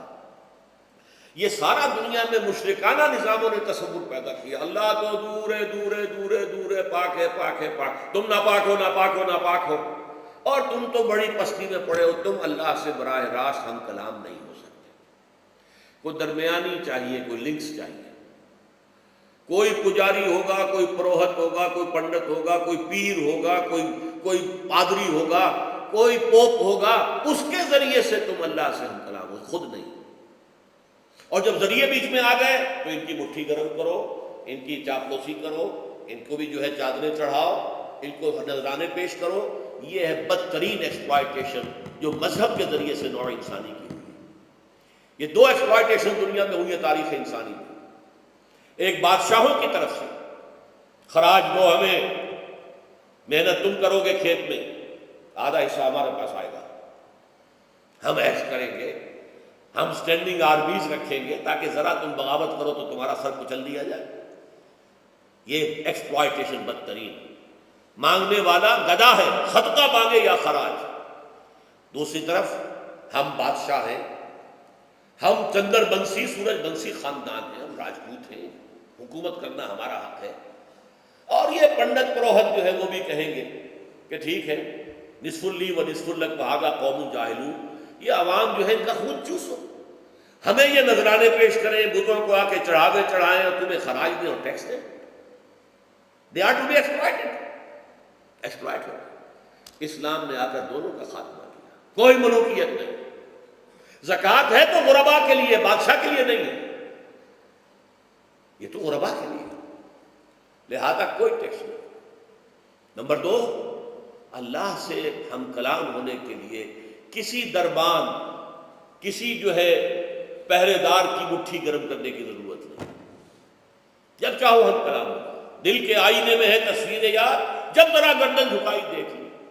یہ تو تم ہماری طرف متوجہ نہیں ہوتے، ہم تو ہر وقت کہتے ہیں، ہر شب کو آخری لمحات جو ہیں، آخری جو گھنٹے ہیں رات کے، سمائے دنیا تک ہم نزول فرما لیتے ہیں تمہارے لیے۔ اور پکارنے والا پکارتا ہے، حل من مستغفر فاغفر له، ہے کوئی استغفار کرنے والا کہ میں اسے بخش دوں؟ حل من سائل فاعطیہ، ہے کوئی مانگنے والا کہ میں اسے عطا کروں؟ تم ہی سوئے رہتے ہو، الٹا غفیر رہتے ہو، تمہیں ہماری طرف توجہ نہیں ہے۔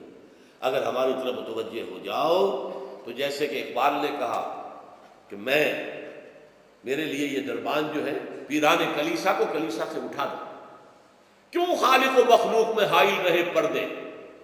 اور یہ میں نے کئی مرتبہ بیان کیا ہے، ہمارے ہاں وہ پی جو جماعت بنی تھی ایک، اب اس میں 2 پییں اور ایڈ ہو گئے، پی پھر وہ پیٹریٹ، اور اس سے آئے اتنی پہلے پارلیمنٹیرین کی پی آ گئی اور پھر پیٹریٹ کی آ گئی، 5 پیز ہو گئی۔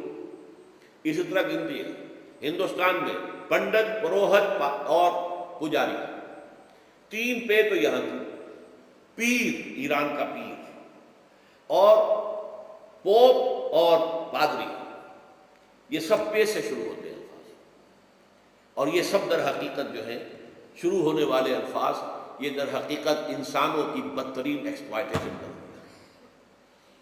وَإِذَا سَأَلَكَ عِبَادِي عَنِّي فَإِنِّي قَرِيبٌ أُجِيبُ دَعْوَةَ الدَّاعِ إِذَا دَعَانِ فَلْيَسْتَجِيبُوا لِي۔ ہاں ایک تقاضا ہے، لیکن اس سے پہلے یہ بات سمجھ لیجئے، میں اس آیت کو میگنا کارٹا جسے کہا جاتا ہے حقوق انسانی کا سب سے بڑا چارٹر، میں اس سے کہیں بڑا چارٹر قرار دیتا ہوں کہ اللہ کہتا ہے مجھ سے ہم کلام ہونے کے لیے کسی واسطے کی، کسی وسیلے کی کوئی حاجت نہیں، جب چاہو مجھ سے ہم کلام ہو۔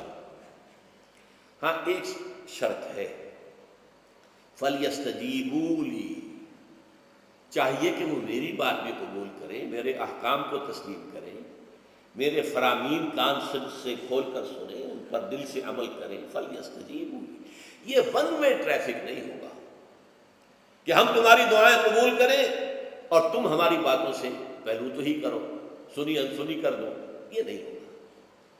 یہ ایک 2 وے تعلق ہے، جسے آج کل کہا جاتا ہے بائی لیٹرل تعلق ہے۔ بائی لیٹرل تعلق ہے اللہ اور بندے کے درمیان، بندہ توبہ کرتا ہے معاصی سے، اللہ تعالیٰ بھی اس کے لیے بھی لفظ تواب ہے، وہ بھی اپنی رحمت کے ساتھ دوبارہ متوجہ ہو جاتا ہے۔ تم اللہ کو یاد کرو، فاذکرونی اذکرکم، مجھے یاد رکھو میں تمہیں یاد رکھوں۔ ان تنصروا اللہ ینصرکم، اگر تم اللہ کی مدد کرو گے اللہ تمہاری مدد کرے گا۔ یہ ہے 2 طرفہ معاملہ۔ اسی طریقے سے تم چاہتے ہو کہ میں تمہاری دعائیں قبول کروں، اجیب دعوت الداعی اذا دعان، میں ہر پکارنے والے کی پکار کو سنتا ہوں، جب اور جہاں، ویئر اینڈ وین وہ مجھے پکارے، لیکن لازم ہے فلیستجیبوا لی، وہ بھی میرا کہنا مانے، میرے فرامین کو کھلے کانوں سنیں اور تہہ دل سے اس پر عمل کریں، ولیؤمنوا بی، اور مجھ پر ایمان پختہ رکھیں، یقین اس کے ساتھ مجھے پکاریں، لعلہم یرشدون۔ اب یہ سب سے بڑا لفظ آ گیا تاکہ انہیں رشد حاصل ہو جائے۔ رشد، فوز، فلاح، رشد، یہ کئی الفاظ ہیں، فوز فائز، فلاح مفلحون، رشد راشدون، اور یہ لفظ استعمال ہوا صحابہ کرام کے لیے سورہ حجرات میں، اولئک ھم الراشدون۔ تو گویا کہ یہ بلند ترین منزل ہے انسان کے لیے، اگر اس کا یہ تعلق اللہ کے ساتھ قائم ہو جائے۔ دعا کا ہم کلام ہونے کا رشتہ اس کا قبول ہو مجھ مل جائے۔ اب آخری بات نوٹ کیجیے، آخری آیت جو ہے اس رکوع کی، بظاہر اس کا تعلق نہ روزے سے نہ رمضان سے، اکل حلال اکل حرام سے روکا گیا ہے۔ وَلَا تَأْكُلُوا أَمْوَالَكُمْ بَيْنَكُمْ بِالْبَاطِلِ، اور دیکھو اپنے مال آپس میں باطل طریقوں سے مت کھاؤ۔ وَتُدْلُوا بِهَا إِلَى الْحُكَّامِ، اور نہ ہی اپنے مالوں کے ذریعے سے حکام تک پہنچو۔ لِتَأْكُلُوا فَرِيقًا مِنْ أَمْوَالِ النَّاسِ بِالْإِثْمِ، کہ تم لوگوں میں سے کسی کا مال گناہ کے ساتھ ناجائز طور سے ہڑپ کر، رشوت دے کر، اور اپنے حق میں کوئی غلط فیصلہ کروا لو، وَأَنْتُمْ تَعْلَمُونَ، جانتے بوجھتے یہ کام نہ کرو۔ بظاہر تو نہ روزے سے تعلق ہے نہ رمضان سے، پھر اس رکوع میں کیسے آ گئی؟ بڑا گہرا تعلق ہے، اول و آخر کا تعلق ہے۔ پہلی آیت میں مجرد رمضان روزے کی جو فضیلت بیان کی گئی تھی یا حکمت غائب کیا تھی؟ تقویٰ۔ یہ تقویٰ کا معیار ہے۔ تقویٰ جو ہے ظواہر کی بنیاد پر نہیں ہے، اگرچہ ظاہر بات ہے کہ ظواہر بھی دین کا حصہ ہے۔ حضور کسی وضع خطا اختیار کرنا یقیناً ایک نیکی کا کام ہے، ہر چیز میں حضور کے نقش قدم پر چلنا، لیکن یہ ظواہر پر نہیں ہے۔ تقویٰ دل میں ہو، التقویٰ ہا ہونا، التقویٰ ہا ہونا، التقویٰ ہا۔ 3 مرتبہ حضور نے اپنے سینہ مبارک اور قلب مبارک کی طرف اشارہ کر کے فرمایا تقویٰ یہاں ہوتا ہے، تقویٰ یہاں، جب یہاں ہوگا تو پورے وجود میں سرایت کر جائے گا۔ لیکن اس میں اہم ترین بات کیا ہے؟ عقل حلال، جو مشکل ترین کام ہے، حرام کا لقمہ نہ آئے، ورنہ جیسے کہ کہا گیا ہے دعا کے بہترین مقام پر پہنچ گئے، حرم کعبہ کے ملتزم کے ساتھ چمٹے ہوئے ہو اور دعائیں کر رہے ہو، اب اس سے زیادہ دعا کی قبولیت کا کون سا وقت ہوگا؟ یا آپ کھڑے ہو گئے جبل رحمت کے اوپر سب سے اونچے مقام پر جا کر، اور آپ نے 2 گھنٹے سے ہاتھ اٹھائے ہوئے اے اللہ یا رب یا رب، لیکن حضور نے فرمایا کہ ایسے بہت سے لوگ ہیں، رجل یطیل السفر اشخص اغبرا، ایک شخص ہے سفر کی وجہ سے بہت لمبا سفر کر کے دربازہ تھکا بازا ہے، اور اس کا وہ احرام جو ہے وہ بھی میلا کچیلا ہو چکا ہے۔ ظاہر بات ہے آج کی بات نہیں ہو رہی ہے، جبکہ آپ 4 گھنٹے میں تو پہنچ گئے جدہ، اور پھر 2 گھنٹے میں مکہ پہنچ گئے، اور جا کر 2 گھنٹے میں آپ نے جو ہے عمرہ کیا اور بات چھٹی، احرام کھل گیا۔ تو اس میں کہاں وہ احرام پہلا ہوگا، اور کہاں آپ کا بیل کچیل ہوگا، اور کہاں آپ کے جسموں سے جو ہے پسینوں کی بو آئے گی؟ نہیں۔ لیکن جو یہ سب کرتے تھے اور پھر کعبے سے ملتزم سے چمٹ کر دعا کرتے تھے، یا رب یا رب، یمد یدہ الی السماء، وہ ہاتھ اٹھاتا ہے آسمان کی طرف، یا رب وَأَنَّىٰ يُسْتَجَابُ لِذَٰلِكَ، اور اس شخص کی دعا کیسے قبول ہو؟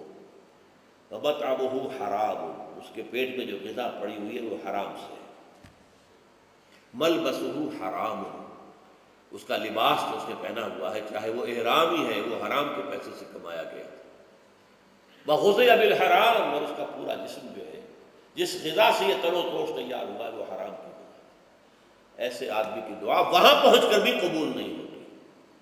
لہذا تقویٰ کا اصل معیار عقل حلال، روزی حلال کی، اگر یہ نہیں ہے تو آپ نے متقیوں کی شکل بنا لی اور بہت ہی آپ نے اپنے ظاہر کو جو ہے بہت آراستہ پیراستہ کر لیا سنت رسول سے، لیکن اللہ کی نگاہوں میں اس کی کوئی قدر و قیمت نہیں ہوگی جب تک کہ آپ کا رزق حلال کرنا۔ بارک اللہ لی و لکم فی القرآن العظیم ونفعنی و ایاکم بالآیات والذکر الحکیم۔